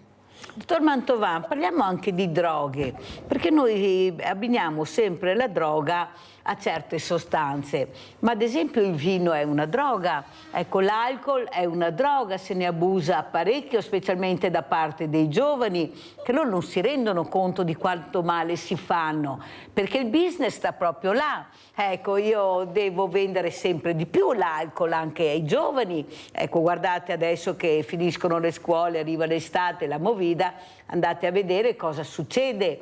Ecco, cosa può dire a questi ragazzi? Perché io sono convinta che se parliamo a questi ragazzi, loro riescono a capire qual è la pericolosità. Il problema è che mettiamo davanti al business la pericolosità, non li informiamo abbastanza, l'ho detto prima nella pillola del giorno dopo, nessuno me l'ha detto, medici di famiglia che hanno un ruolo importante, ma molti non ce li hanno neppure ancora adesso. Cioè l'importanza di conoscere fin da piccoli qual è la pericolosità e il rispetto che devi avere per il tuo corpo, anche per il tuo cuore. La droga fa malissimo, ma nessuno ne parla di questi effetti collaterali. Dottor Mantovan. Beh, io penso che in realtà i giovani siano abbastanza ben informati. Forse noi a volte sottovalutiamo i giovani, ma loro hanno delle loro possibilità di essere, cioè sono abbastanza ben informati di queste problematiche. Non posso credere che non sappiano che certe cose fanno male, e qualche volta le cercano proprio perché sembra che facciano male e vanno alla ricerca dello sballo, no? E allora qui entriamo in un discorso di problematica sociale sulla quale io penso di poter dir poco, non è il mio tema. Per quanto riguarda il cuore, sicuramente le droghe fanno male, perché noi a volte vediamo pazienti che poi difficilmente ammettono l'uso, per esempio, di cocaina, ma quella dopo viene fuori, magari dopo giorni e giorni l'ammettono, e vediamo dei cuori, tra virgolette, scassati in persone giovani, e dici: come mai? Non ci sono tanti altri elementi, e scopri che dopo hanno questa problematica. L'eccesso di alcol anche, sia pure per fortuna il cuore, diciamo, l'eccesso di alcol o comunque il bere moderatamente, lievemente, non è così nocivo per il cuore, ma sappiamo che è nocivo per 100.000 altre cose. Quindi allora ci mettiamo il fumo, dottor Mantovan, col fumo cosa dice questi ragazzi? Perché il fumo, ecco... non se ne parla neanche del fumo, non si deve fumare perché si sa che fa male, non ce n'è per nessuno, punto, fine. Fa male perché quello è un elemento di rischio. Noi abbiamo, se vogliamo, molto semplicemente pochi elementi di rischio che sono riconosciuti principali. La familiarità, quella purtroppo non possiamo cambiarla se noi abbiamo una genetica sfortunata. Poi abbiamo il colesterolo, aumento del colesterolo, anche lì c'è una componente genetica, però molto spesso ce l'abbiamo tutti un po' alto, l'ipertensione, il fumo e il diabete mellito. Questi sono i 5 principali fattori di rischio che portano alla malattia cardiovascolare aterosclerotica, in particolare l'infarto alla fine, infarto o parenti stretti. Quindi si fa presto a capire dove andare a parare, le sigarette si tolgono, la pressione si può curare, il colesterolo si può curare, il diabete si può curare e quindi ridurre quelli che sono l'impatto di questi fattori di rischio. La familiarità purtroppo non ci si può fare nulla, ma chi ha anche questa componente che tutta la famiglia ha infarti vuol dire che bisogna essere molto aggressivi con gli altri fattori di rischio. Tutto qui, detto così molto semplice, però questo è quello che noi cerchiamo di fare. Queste sono pillole di saggezza che noi diamo tutte le mattine cercando di far parlare le persone competenti che sanno a chi ascolta. Io dico sempre che devono non sentire ma ascoltare e prendere nota come a scuola, prendere nota di quello che fa bene, di quello che fa male da persone competenti. Allora, dottor Caneve, ecco, lo stress e il cervello, ecco questo, e soprattutto le droghe e il cervello, perché dobbiamo iniziare a parlarne a questi ragazzi. Il dottor Mantovan dice giustamente, io penso che siano informati. Sì, possono anche essere informati, sono d'accordo con lei, dottor Mantovan, però non sono informati su dove fa male, perché fa male su questi organi, che sono degli organi vitali, cuore e cervello, più vitali di questi. Prego, dottor Caneve. Ma io negli anni, e continuo anche adesso ovviamente nel mio lavoro di medico e negli anni in cui appunto ho fatto il medico pratico e poi il direttore, ho sempre cercato di fare quel po' di prevenzione che si può fare. Io ogni ragazzo che ho visitato, anche per un banale certificato di idoneità fisica agonistica in ambito neurologico, ho sempre cercato di spiegare l'importanza, per esempio, di non imparare a fumare, perché io mi ritengo fortunato, perché quelle poche volte che ho provato a fumare da ragazzo mi dava veramente fastidio, e per cui non sono diventato un fumatore e mi ritrovo alla mia età, 62 anni, insomma, di essere ancora qua, che non è poco, perché purtroppo il fumatore ha una probabilità di vita più bassa. Ecco, ai ragazzi, oltre che spiegargli il fatto puramente, diciamo così, sulla salute, io gli spiego anche il danno economico, perché se uno fa il calcolo di quanto uno spende a fumare, perché i ragazzi sono più sensibili, uno si accorge veramente che sono un sacco di soldi, perché un pacchetto di sigarette al giorno, le sigarette aumenteranno ancora di prezzo, vogliono dire centinaia di euro o addirittura quasi 2000 euro, molto alto. A parte questo, le droghe fanno tutte male. Non ce n'è una che non fa male. L'alcol crea danni neurologici ai nervi, al cervello, esiste la demenza alcolica, esistono delle malattie rare che noi neurologi vediamo, il delirium tremens, eccetera. Io che sono bellunese, che una volta poi si beveva tantissimo, ho visto tantissimi casi. Io credo che ci sono dei decaloghi, per esempio, anche sull'uso dell'alcol. È chiaro che dire a noi veneti non beviamo niente o fai l'astemio è quasi impossibile, ti privi anche di un po' di vita sociale, però non bere tutti i giorni è già una soluzione, cioè bere, non so, io questa settimana berrò forse una volta perché uscirò a cena con la mia famiglia e quindi berrò un bicchiere, 2 di vino e mi fermo là. C'è anche la questione della guida, che io ho visto tantissimi incidenti con persone devastate a causa dell'alcol, devastate neurologicamente e non solo. Le altre droghe, peggio ancora. Il collega prima Mantovan parlava della cocaina. Quante emorragie cerebrali ho visto io durante l'assunzione, in giovani parlo, dopo l'assunzione. È chiaro che glielo chiedi dopo qualche giorno quando riescono magari ad esprimerti e alla fine viene fuori che assumevano cocaina. Non parlo neanche delle droghe ancora più pesanti, tipo l'eroina, perché quelle non è che ti devastino fisicamente, ti devastano da un punto di vista psicologico, perché lì è proprio il desiderio assumere che ti riduce, non sei più, perdi l'umanità, perché per cercare la dose poi combini di qui guai, rovini famiglie e anche poi dei riflessi negativi della società. 2 parole sull'uso della cannabis. È vero sì che la cannabis può far bene in alcune forme di malattia neurologica in cui c'è per esempio una spasticità, e allora ci sono delle formulazioni particolari, pazienti, abbiamo parlato prima, di sclerosi multipla, ma fumare, Spinelli, non fa bene, ok? Non fa bene, anzi fa male, perché intanto prendi il fatto di fumare e quindi poi ti viene un'altra dipendenza, e dopo, se parliamo di stress, no? Magari c'è una fuga dallo stress, ma non si può diventare dipendenti da una sostanza o comunque doverlo fare sempre. Io non lo farei mai, io amo la libertà, io dico ai ragazzi, io sono libero, io la mattina mi sveglio, non ho bisogno di andare dal tabaccaio, decido io se starmene a casa, andare in montagna o andare al mare, non so o leggermi un buon libro, se no tu devi farlo. E lo stesso riguarda anche l'uso della cannabis.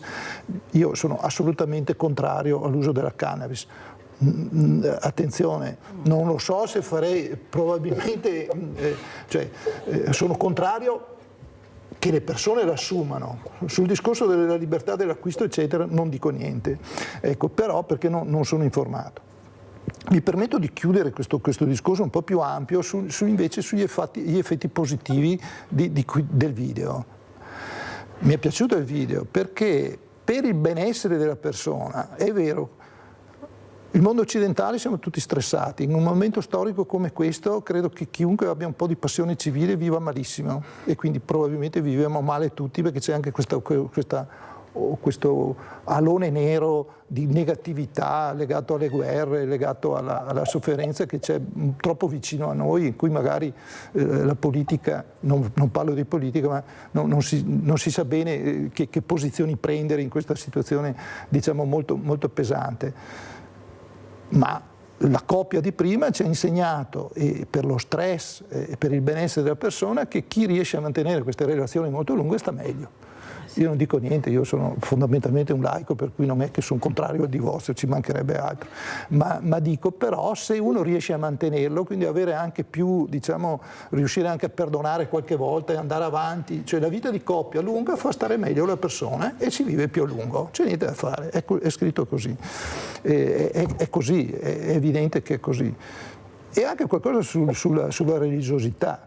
Io fondamentalmente sono un laico, però le persone religiose che hanno una forte fede vivono meglio, e allora magari se ci sono delle persone che non hanno una forte fede, magari che abbiano una forte fede morale, una tensione etica. Non si vive senza tensione etica, ce l'abbiamo tutti una tensione etica. Poi se questo voglia dire essere religiosi o avere una religiosità civile, ma se uno ce l'ha sta meglio. È vero, scusate ma vi invito apposta, perché oltre come medici, ognuno è esperto nel proprio settore, però anche come persone che vivono la quotidianità con le persone che incontrate. Però è anche vero che erano lavori molto usuranti quelli di una volta, le ore non si contavano, però non si era stressati. Certo. Ecco, è questo quello che non riesce. Allora adesso abbiamo, grazie alla tecnologia, degli strumenti, perché è anche difficile far fatica a lavorare al giorno d'oggi, a parte qualche... Però non si arrivava stressati. Ecco, ci si sedeva a pranzo, ci si sedeva a cena, si faceva la piccola siesta, faceva parte di una quotidianità che tu andavi a letto alla sera ed eri tranquillo, era la serenità. Perché abbiamo perso la serenità, dottor Mantovan, che fa male al cuore, fa male al cervello, fa male a tutta la comunità? Io volevo aggiungere una cosa che mi è venuto una curiosità che penso possa appunto essere interessante. Lei ha parlato del fatto che spesso sono le mogli che accompagnano l'uomo a farsi le visite, ed è effettivamente vero, e ecco anche un esempio di matrimonio di lunga durata che ha mantenuto in buona salute, comunque in buonissime condizioni, persone di una certa età e che vivono felicemente ancora insieme. Bene, è interessante sapere come le assicurazioni americane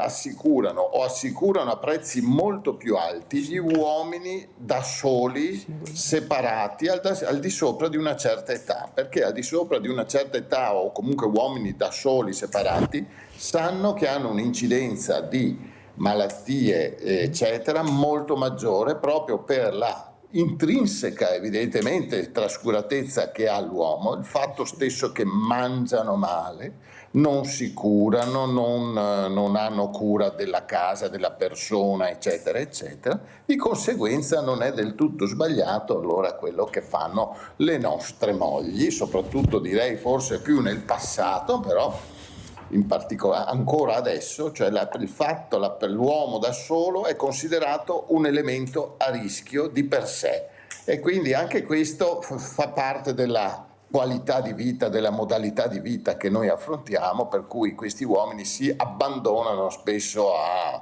modelli comportamentali che non sono buoni e che portano a di conseguenze appunto anche a abuso di alcol, per esempio abuso di altre cose, diete sballate e così via.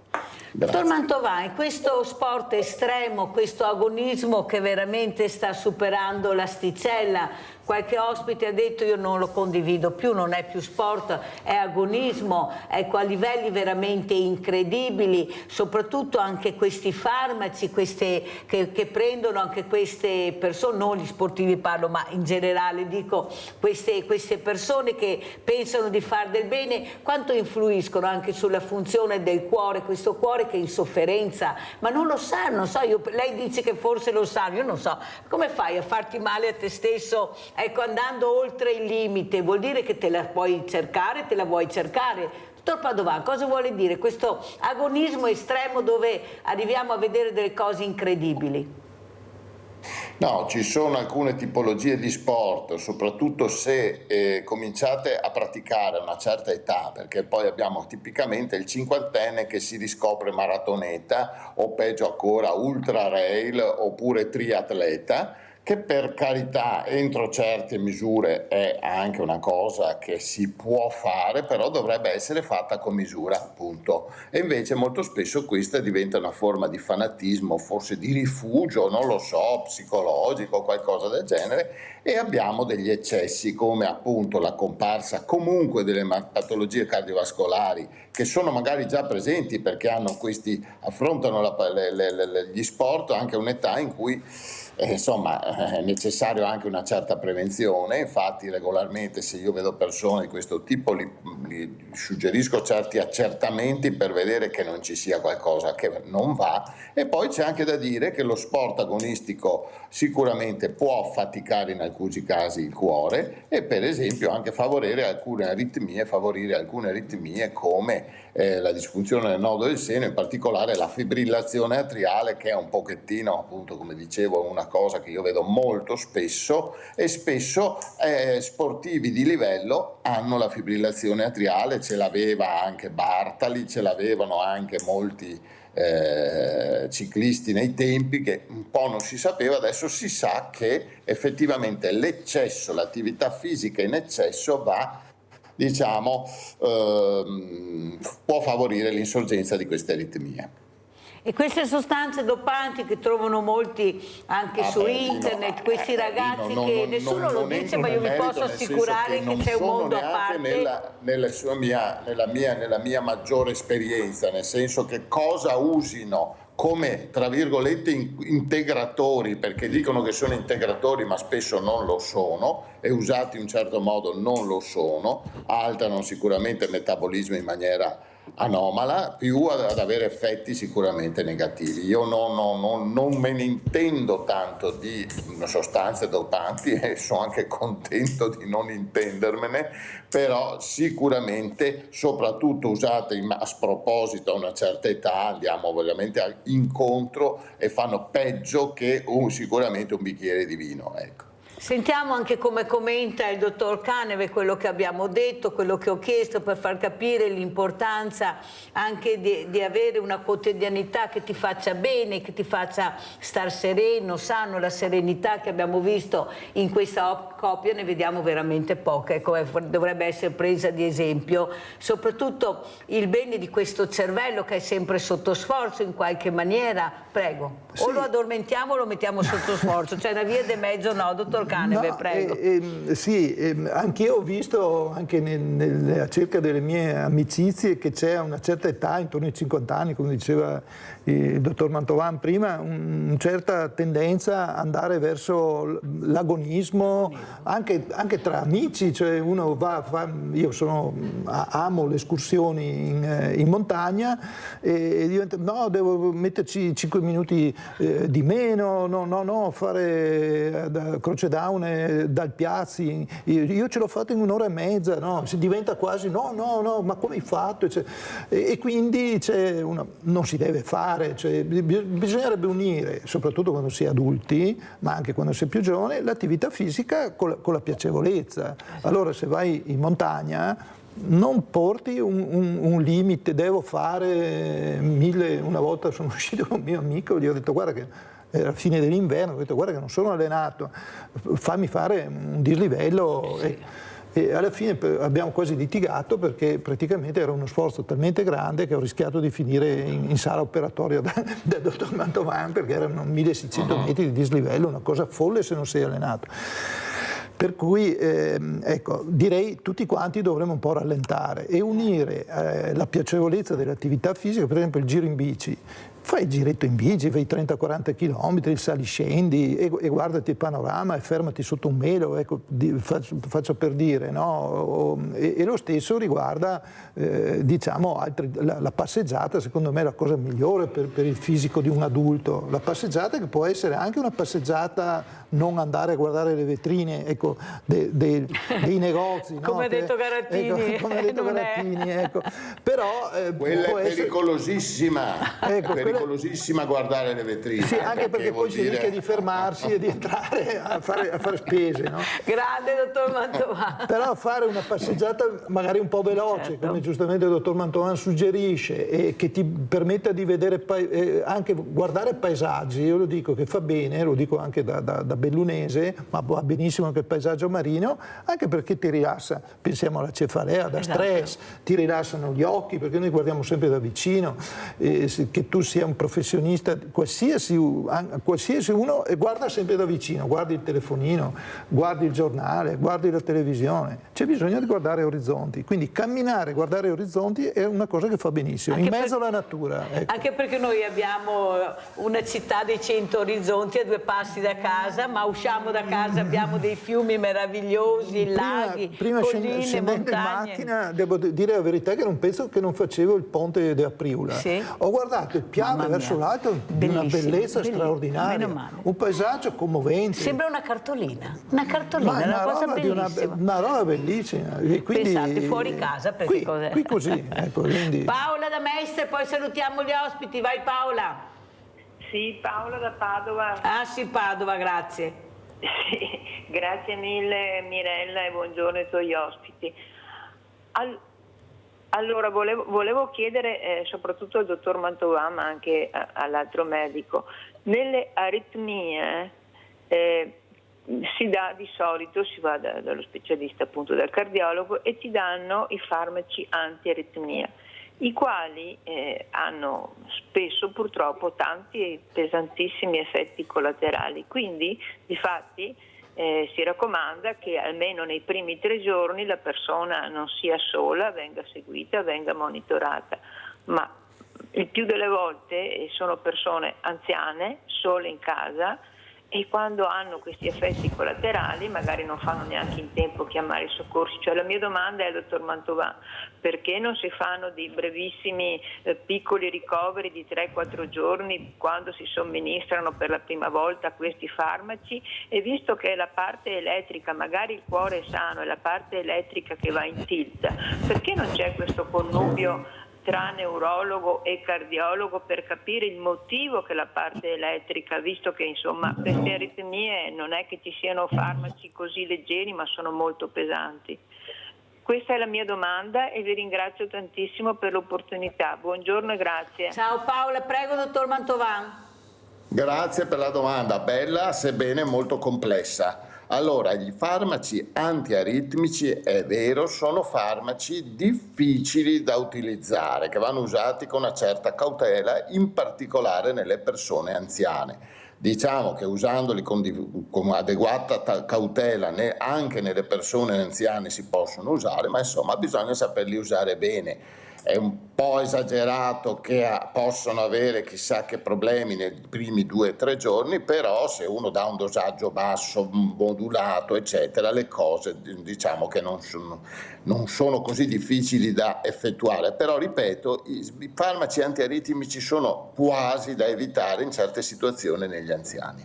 Adesso abbiamo sviluppato delle tecniche di ablazione, cioè, perché come dice lei, aritmie in cuore sano vuol dire che dobbiamo andare a lavorare nell'apparato elettrico del cuore e si possono fare anche a una certa età, magari a certe età eccessive no, però anche a età maggiori si possono effettuare questi interventi che sono sì invasivi ma comunque si effettuano in anestesia locale, che danno degli ottimi risultati.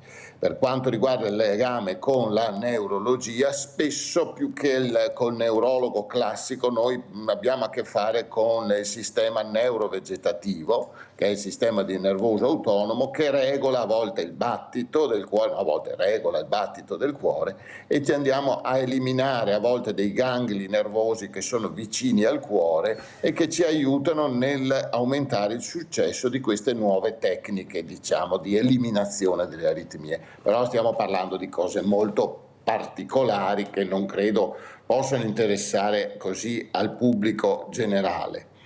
Non so se ci sono altri suggerimenti dal collega. No, molto chiaro. Abbiamo Lorenza da Mestre, poi salutiamo gli ospiti. Vai Lorenza. Grazie. Buongiorno Mirella, lei e i suoi ospiti. Volevo riferirmi al discorso del dottore che sta spiegando sull'ablazione. Buongiorno Mirella. Sì, ti ho sentito, vai avanti. Volevo capire un attimino, io ho mia mamma che è morta di un ictus anni fa. Chiaramente io ho una lieve ritmo cardiaca, diciamo che addirittura il medico di base mi ha detto: Lorenza, neanche non ti do la pastiglia perché insomma siamo nella norma. Volevo capire se c'è un discorso congenito, cioè di trasferimento da madre in figlia eccetera, per il discorso dell'ictus, e in più aveva la fibrillazione atriale, ma questo le parlo ancora 10 anni fa, adesso le tecniche saranno più avanzate eccetera, e mi chiedevo appunto se c'era un connubio tra madre e figlia. La ringrazio e buona giornata a tutti. Grazie Lorenza. Allora dottor Caneve, come commenta l'ictus, ecco questa parola che fa paura? Mi viene un po' da sorridere perché col collega Mantovan dico perché ovviamente la fibrillazione atriale è una delle cause principali dell'ictus. Il motivo della prevenzione della fibrillazione atriale, che a volte può essere addirittura asintomatica, è proprio per la necessità di prevenire l'ictus. Anzi, io ringrazio i cardiologi perché negli anni in cui ho lavorato abbiamo ridotto la percentuale e spostato sempre nell'età più avanzata l'insorgenza dell'ictus e ridotto l'incidenza in parte dell'ictus proprio per la prevenzione fatta curando la fibrillazione atriale. La fibrillazione atriale non vorrei che il dottor Mantovan mi smentisca, ma non è una trasmissione genetica. Ci può essere una vaga predisposizione familiare, quella familiarità generica ma non genetica, ripeto, non la mamma ce l'avrò sicuramente anch'io. L'ictus è venuto la mamma, ho paura che venga anche a me. Probabilmente è stato dovuto alla fibrillazione atriale. Devo dire che i progressi fatti dalla cardiologia e anche dalla neurologia, adesso non c'è tempo di parlare, con la trombolisi eccetera, nell'ambito della cura dell'ictus rispetto a 20 anni fa c'è tantissimo. I nuovi farmaci anticoagulanti orali, per esempio, che hanno sostituito il Coumadin nella prevenzione dell'ictus, nella fibrillazione atriale, e con una semplice assunzione e senza necessità del monitoraggio, con efficacia assoluta, hanno rivoluzionato anche la prevenzione. Quindi ancora una volta prevenzione. Credo che una visita cardiologica all'anno, se la signora mi immagino che non sia giovanissima, può andare bene, e se il cardiologo dice guarda che stai bene, sentiti eventualmente il polso, tu impara. Mi ricordo un cardiologo, amico cardiologo, diceva sì, è importante fare gli esami, ma anche far insegnare ai pazienti a misurarsi il polso, che non è così difficile, sentire se è ritmico o aritmico, può essere una prevenzione. Io di più non dico. Beh, ha detto tanto e la ringrazio veramente, dottor Giorgio Canevi, di essere stato con noi con questi messaggi importanti. Adesso le do la parola subito, dottor Mantovan, così spieghi, saluta. Ecco, con quale messaggio vuole lasciarci? Prego, dottor Mantovan. Propongo di ribadire questo incontro tra cardiologo e neurologo sull'argomento della fibrillazione atriale, che veramente ci palleggiamo la grave problematica dell'ictus, da una parte del cardiologo, dall'altra neurologo, e che avevo appunto anche proposto come tematica un pochino sottostante a questo incontro. Bisogna che ci rinviti un'altra volta. Io vi invito sempre, guardate, non dite che non vi invito, perché è molto importante. Avete sentito anche le richieste a casa, anche perché sono persone che hanno voglia di capire. Questo che io noto, non è che se ne fregano, hanno voglia di capire, però tra liste d'attesa, tra questa sanità con punto di domanda anche qua nel nostro territorio, perché dobbiamo dirla tutta, ecco, dobbiamo forse anche con queste trasmissioni arrivare a queste persone a casa che sono molto attente e vogliono capire anche come fare per migliorare la loro vita, perché abbiamo visto si può arrivare a lungo, basta fare prevenzione. Come ha detto il dottor Mantovan, ci sono questi farmaci veramente che combattono queste malattie che abbiamo, la tecnologia, la ricerca, la scienza, anzi io direi a Giorgia Meloni di investire in questo, ecco, che sarebbe molto importante, perché vista l'età, ormai abbiamo i centenari, non li contiamo neanche più, forse sarà utile anche capire e far capire alla politica che devono investire anche sulla persona, perché è molto importante, perché anche loro si sono diventati così grandi e bravi a merito di queste persone che hanno lavorato una vita, e guardate come ce le ritroviamo. Grazie, grazie ai miei ospiti. Pubblicità.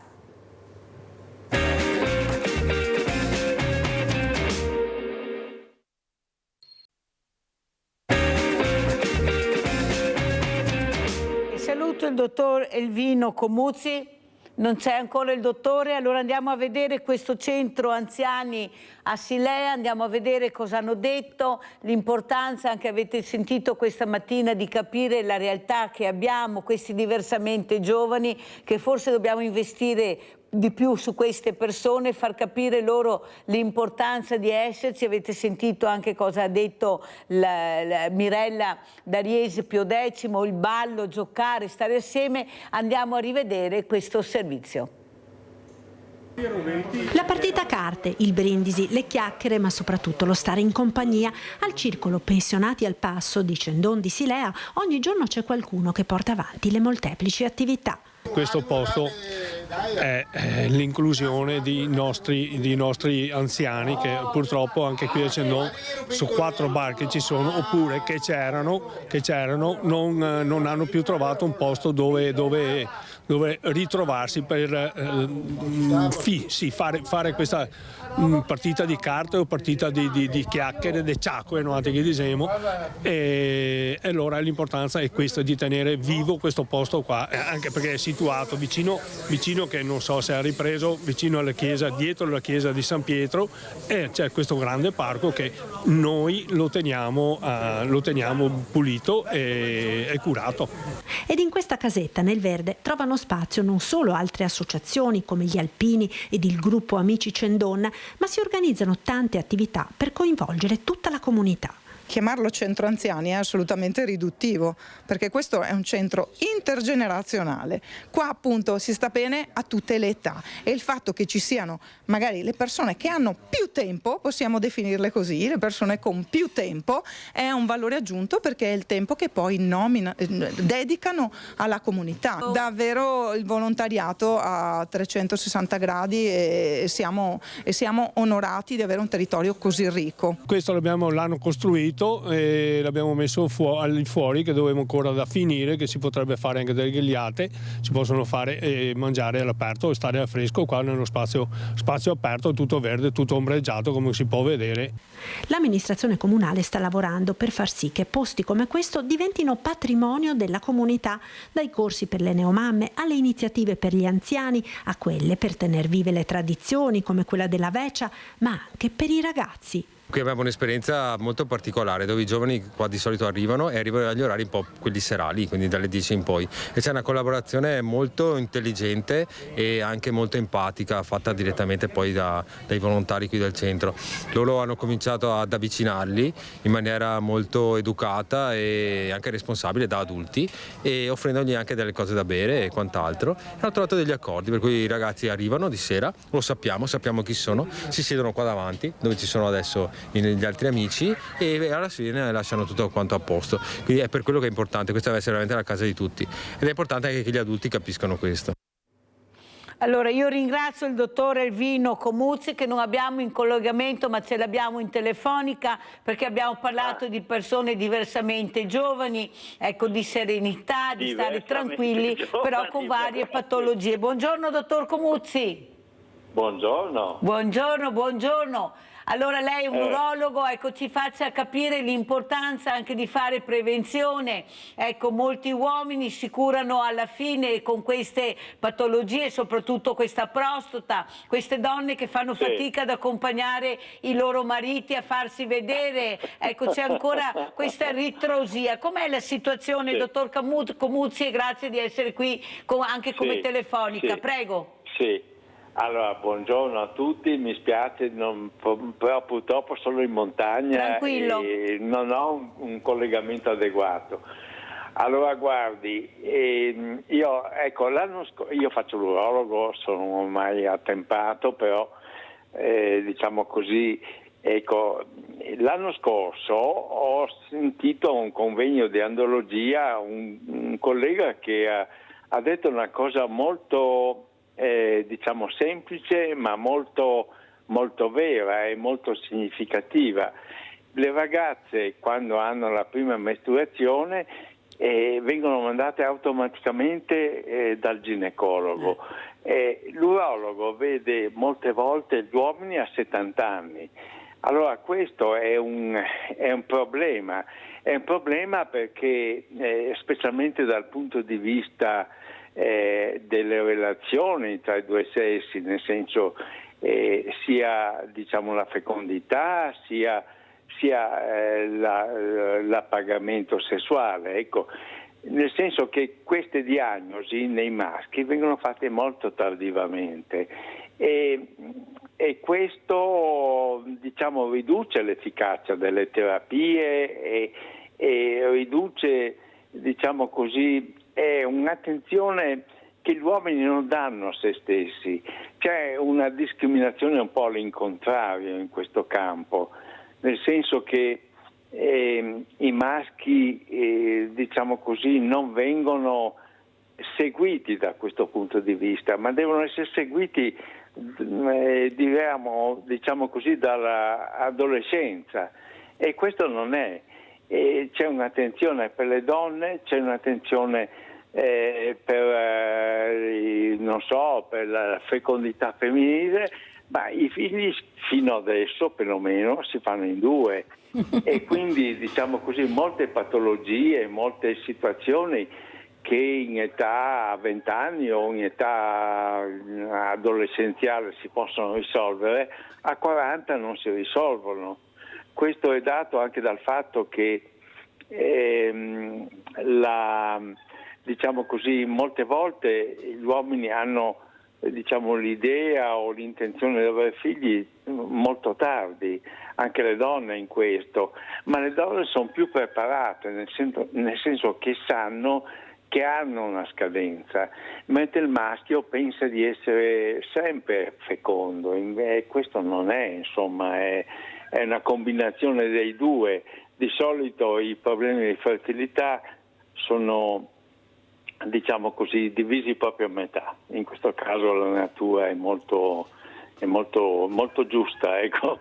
Vede, dottor Comuzzi, qual è il problema? Che noi viviamo in un mondo soprattutto maschilista, noi donne poi in particolare, anche nell'ambito lavorativo, ma anche in politica. Mi sembra che ci siano più uomini che donne, però quelle che spingono un po' di più sono sempre le donne. Forse a loro non interessa, perché la sta dicendo lei, si fa poco per far capire la prevenzione che deve fare anche l'uomo, supportare questa figura maschile, ma devono essere gli uomini che si devono dare una mossa, dottor Comuzzi, sì, non noi la nostra parte l'abbiamo fatta, lei lo deve dire a questi uomini che la stanno ascoltando o l'ascolteranno, a questi politici che devono investire anche su questa figura maschile. Prego, dottor Comuzzi. Sì, allora vede una cosa, molte volte gli uomini vengono condotti dalla moglie, dall'urologo, nel senso costretti proprio, e diciamo la psicologia maschile, che è quella, diciamo, dell'uomo che non ha mai problemi, che comunque è forte, che comunque affronta, che non è mai malato, che non è mai... è una figura un po', diciamo così, quasi retorica, nel senso che non è vera. Gli uomini hanno dei problemi, hanno delle situazioni in cui possono essere aiutati o devono essere aiutati. Però un po' questa psicologia e un po', diciamo così, la ritrosia maschile a esibire una propria debolezza, mentre le donne sono molto più portate a evidenziare i propri problemi fisici, se hanno un'esigenza o meno. Il maschio nell'impostazione, diciamo così, maschilista, adesso si dice patriarcale, è una persona che dovrebbe essere sempre forte, sempre, diciamo, senza problemi, senza esigenze, sempre forte, capace di affrontare le situazioni, se no non è maschio. Invece questo non è vero. Diciamo così, dal punto di vista medico io vedo che gli uomini e le donne hanno le stesse fragilità, hanno gli stessi problemi, hanno lo stesso modo anche di risolverli, e quindi un po' dovrebbe essere, io non è che sia completamente femminista, anche se riconosco che le donne, specialmente quelle impegnate, hanno forse una marcia in più rispetto agli uomini adesso, nel senso che hanno una voglia di fare, una voglia di emergere, una voglia di essere, che noi forse un po' abbiamo dimenticato, o che, diciamo così, siamo costretti un po' in ritirata, ecco. Il maschio deve un po', diciamo così, perdere quella presunzione di onnipotenza, quella presunzione di non essere mai inadeguato, di essere sempre al massimo, di essere sempre il più forte. Questo, diciamo così, non è vero, ed è una cosa che deve essere affrontata. Adesso, per esempio, noi abbiamo, una volta c'era la vita militare, che era una cosa molto superficiale, molto così, un po', però rilevava molte patologie, diciamo così, maschili, e che adesso vengono molte volte rinviate, molte volte non vengono riconosciute, perché non c'è nessuno. La donna ha il ginecologo, però l'uomo non ha nessuno, oltre che avere questa mentalità di essere forte, di avere comunque, di riuscire a risolvere qualsiasi problema. non ha uno specialista che sia indicato per... hai capito? Sì, ho capito quello che vuole dire dottor Comuzzi. Io l'avevo anche invitata, dottore, perché oltre a questo, al problema che abbiamo del sesso maschile che si fa poca prevenzione, fa fatica a visitarsi, abbiamo anche il problema delle fragilità.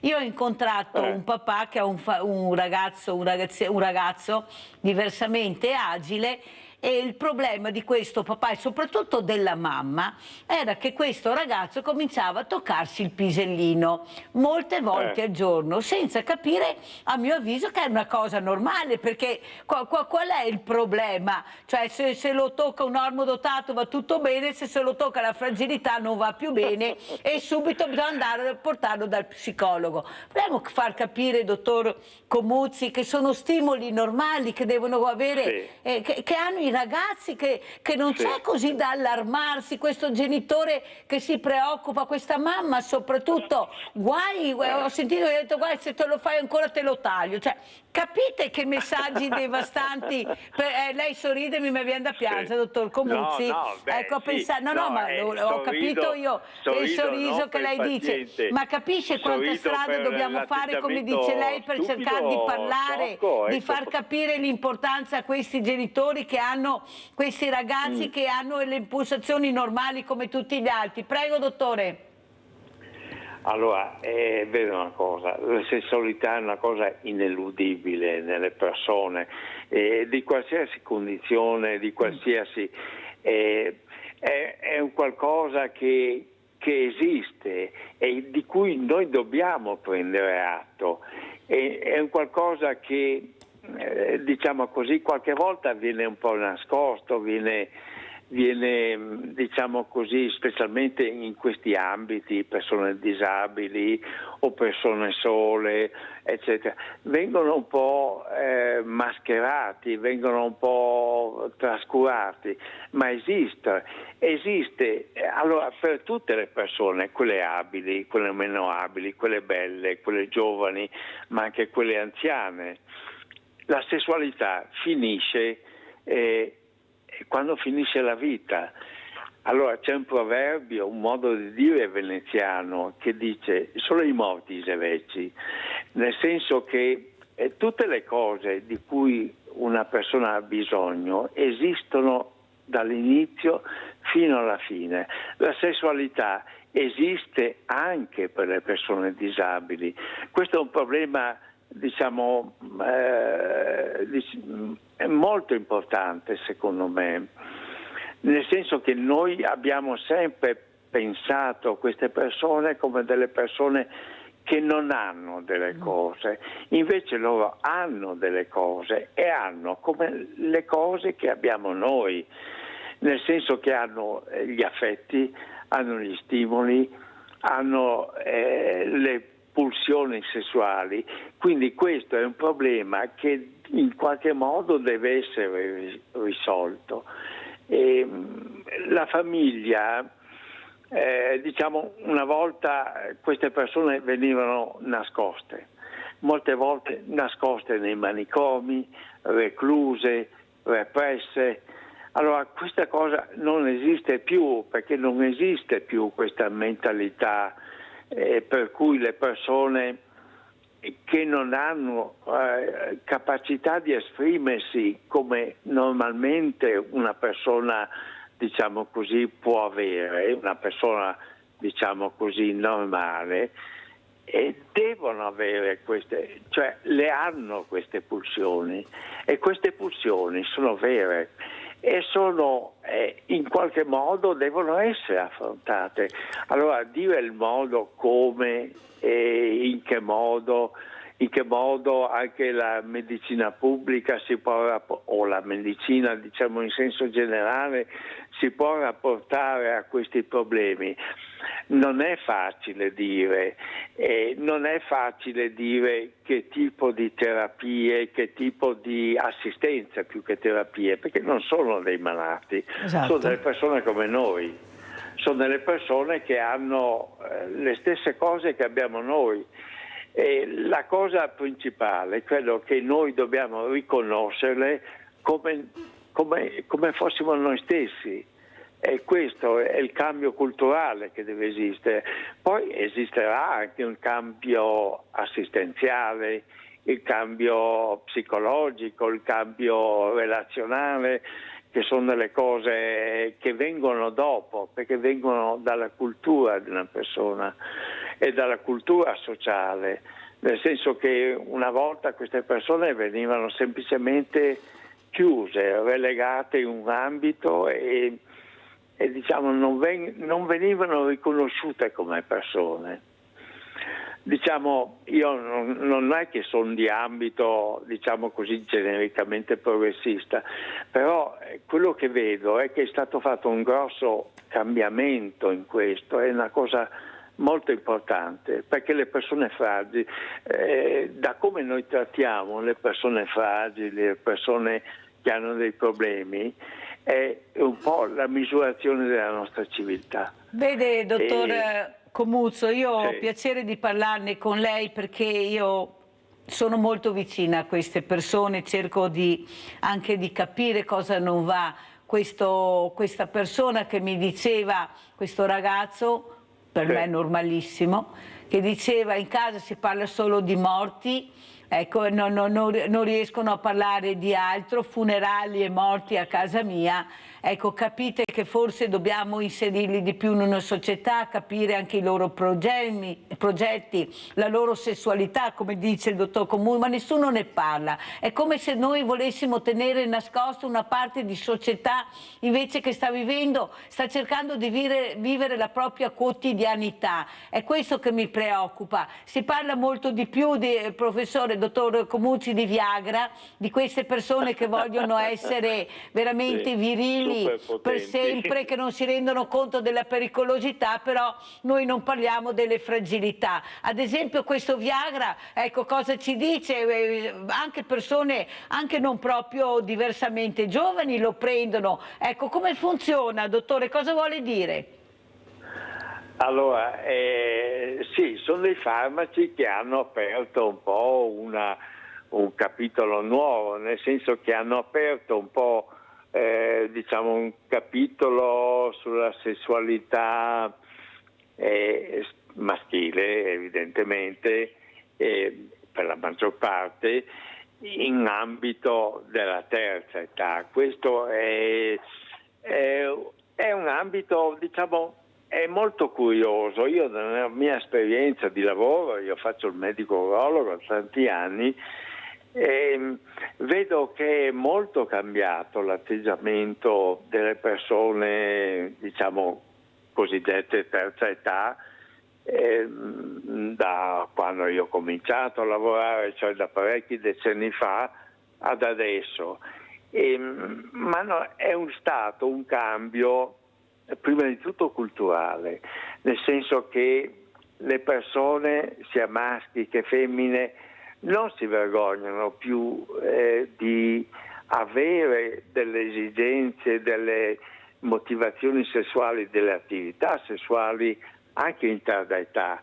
Mentre una volta c'era un impegno che abbastanza comune, insomma, io vedevo i vecchi contadini della Bassa Padovana, io lavoravo là, metà 40 anni fa, che quando il marito diceva che aveva ancora delle diciamo così, delle velleità dal punto di vista coniugale, sessuale, tu vedevi la moglie che abbassava gli occhi, abbassava la testa, nel senso che no, si vergognava, ma diceva: ma questo qua vuole ancora queste cose, eccetera. No.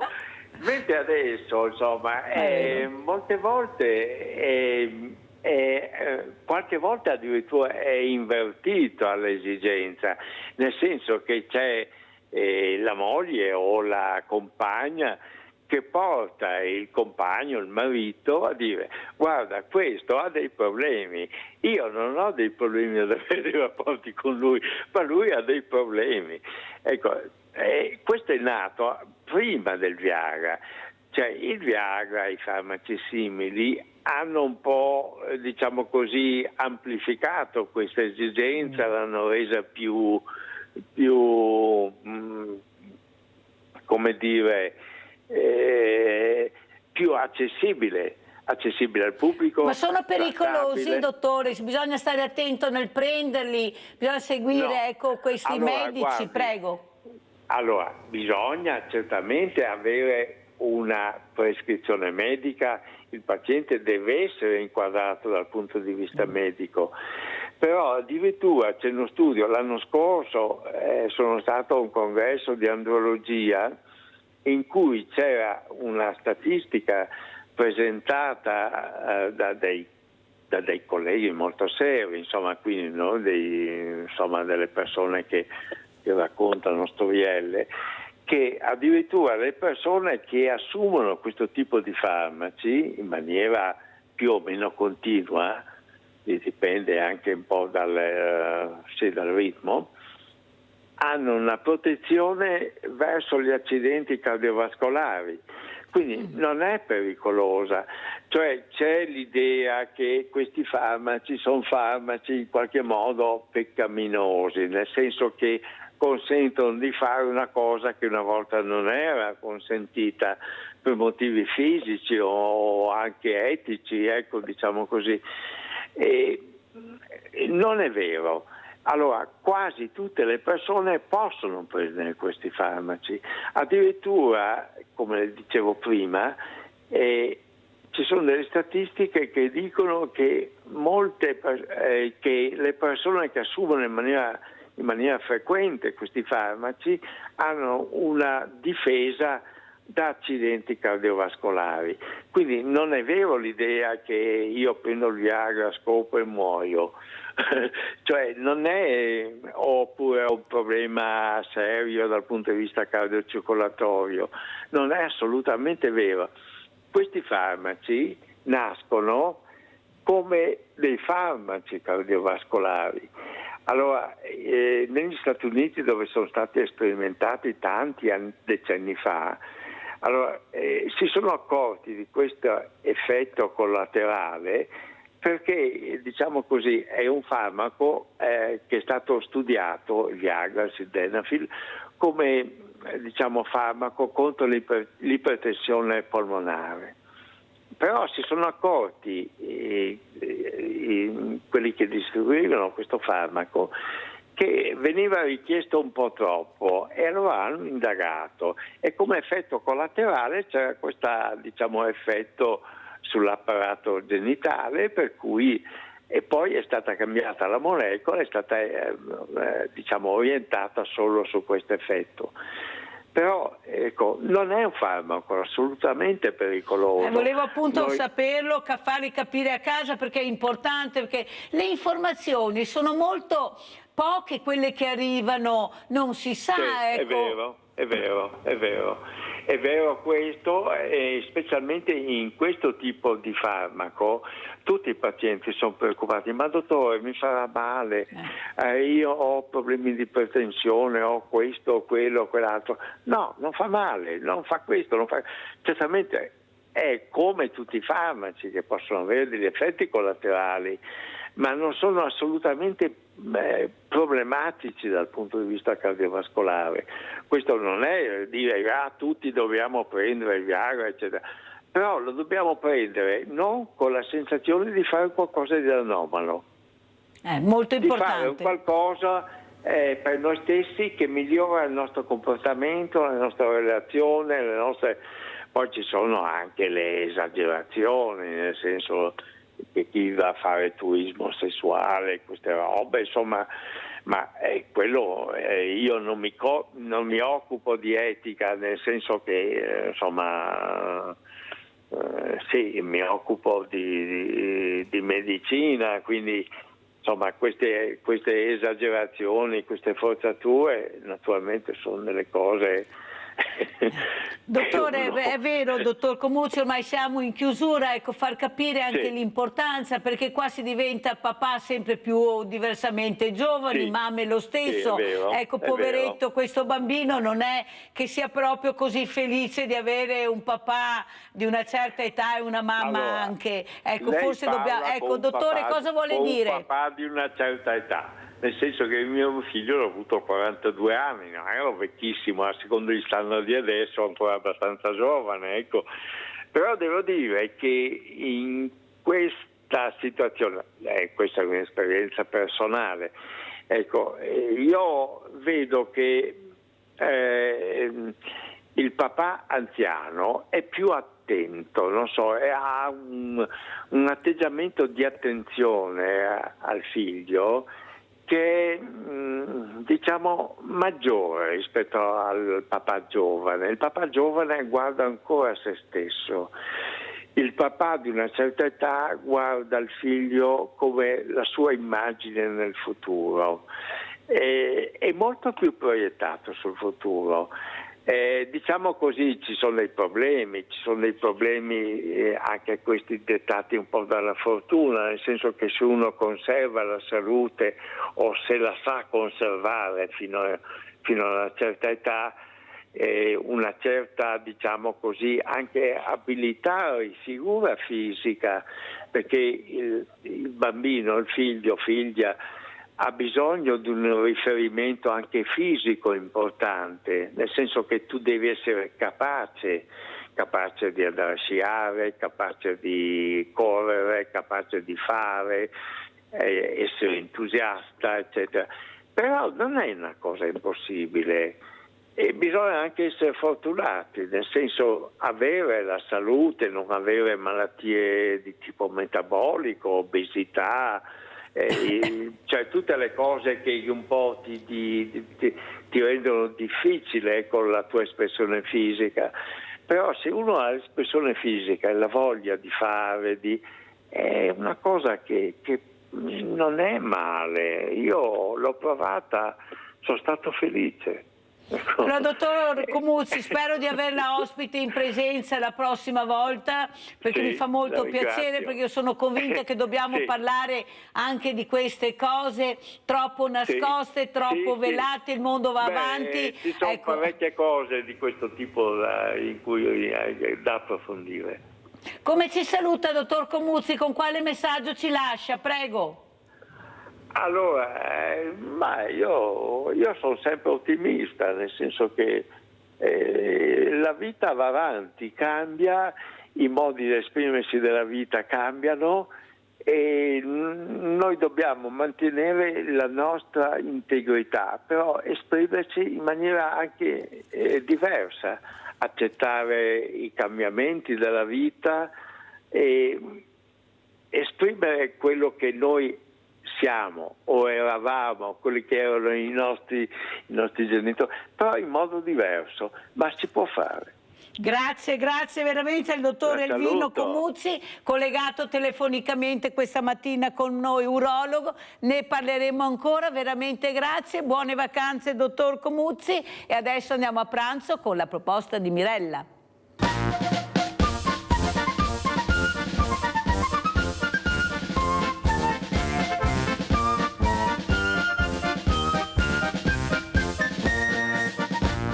Bentornati con noi anche oggi. Oggi vi proponiamo la zucca fritta ed impanata con una cremina al mascarpone parmigiano.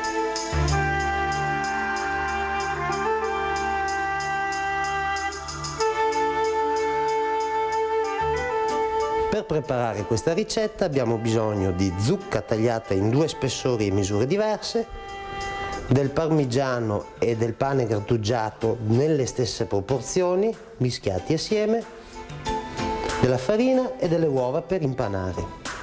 Iniziamo a preparare il piatto prendendo la zucca, pulendola chiaramente dalla scorza e con l'aiuto di uno scavino andiamo a togliergli i semi e i filamenti all'interno. Dopodiché, fatta questa operazione, prepariamo delle fettine di zucca, come le vedete qui, di 2 spessori diversi, una un po' più grandina per farle impanata e una un po' più fine per farle fritte. Queste due pezzature diverse andremo a tagliarle in bastoncini per fare la zucca fritta all'incirca di questo spessore, mentre per fare la zucca impanata li taglieremo in dadini, oppure potremmo lasciarle anche a fettine intere così, che poi taglieremo dopo averle impanate. Fatta questa operazione, prendiamo la zucca, la appoggiamo su un piatto in questa maniera, tagliata o intera è la stessa cosa, e la spolveriamo leggermente con un po' di sale. La lasciamo ferma un'oretta in modo che essa possa buttare fuori tutta la sua acqua di vegetazione.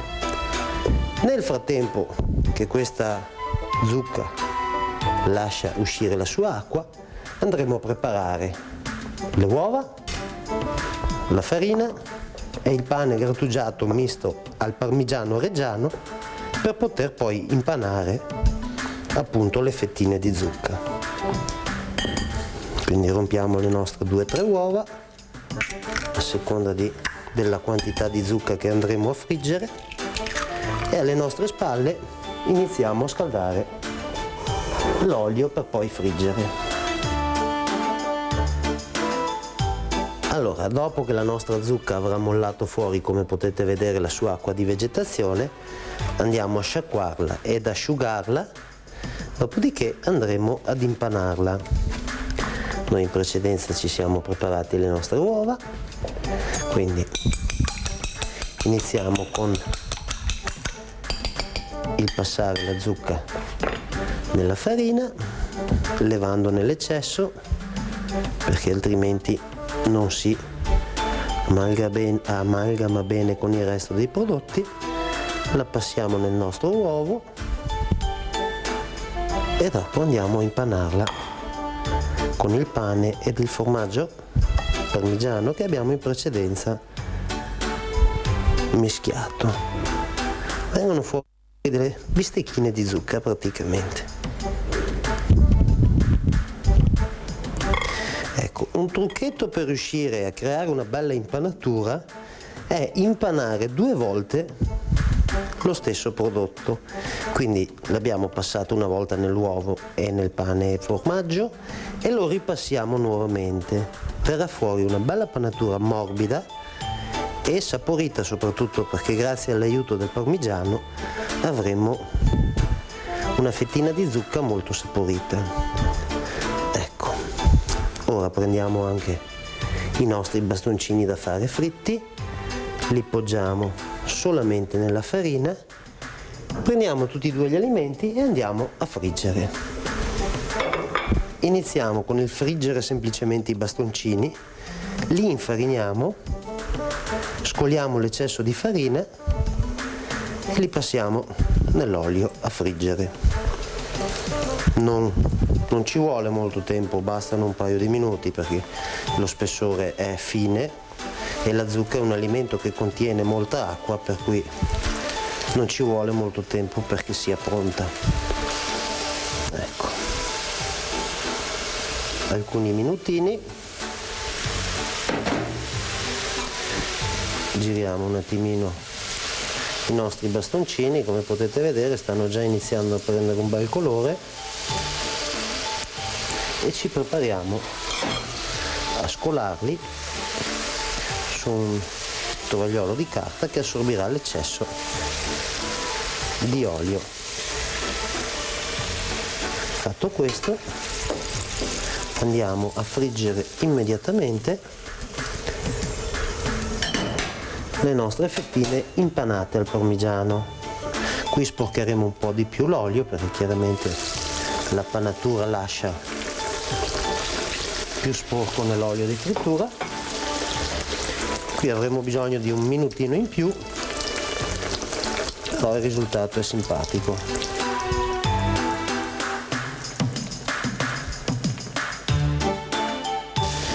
Ecco, togliamo dalla pentola in cui abbiamo fritto anche le nostre zucche impanate e andiamo a comporre il nostro piatto.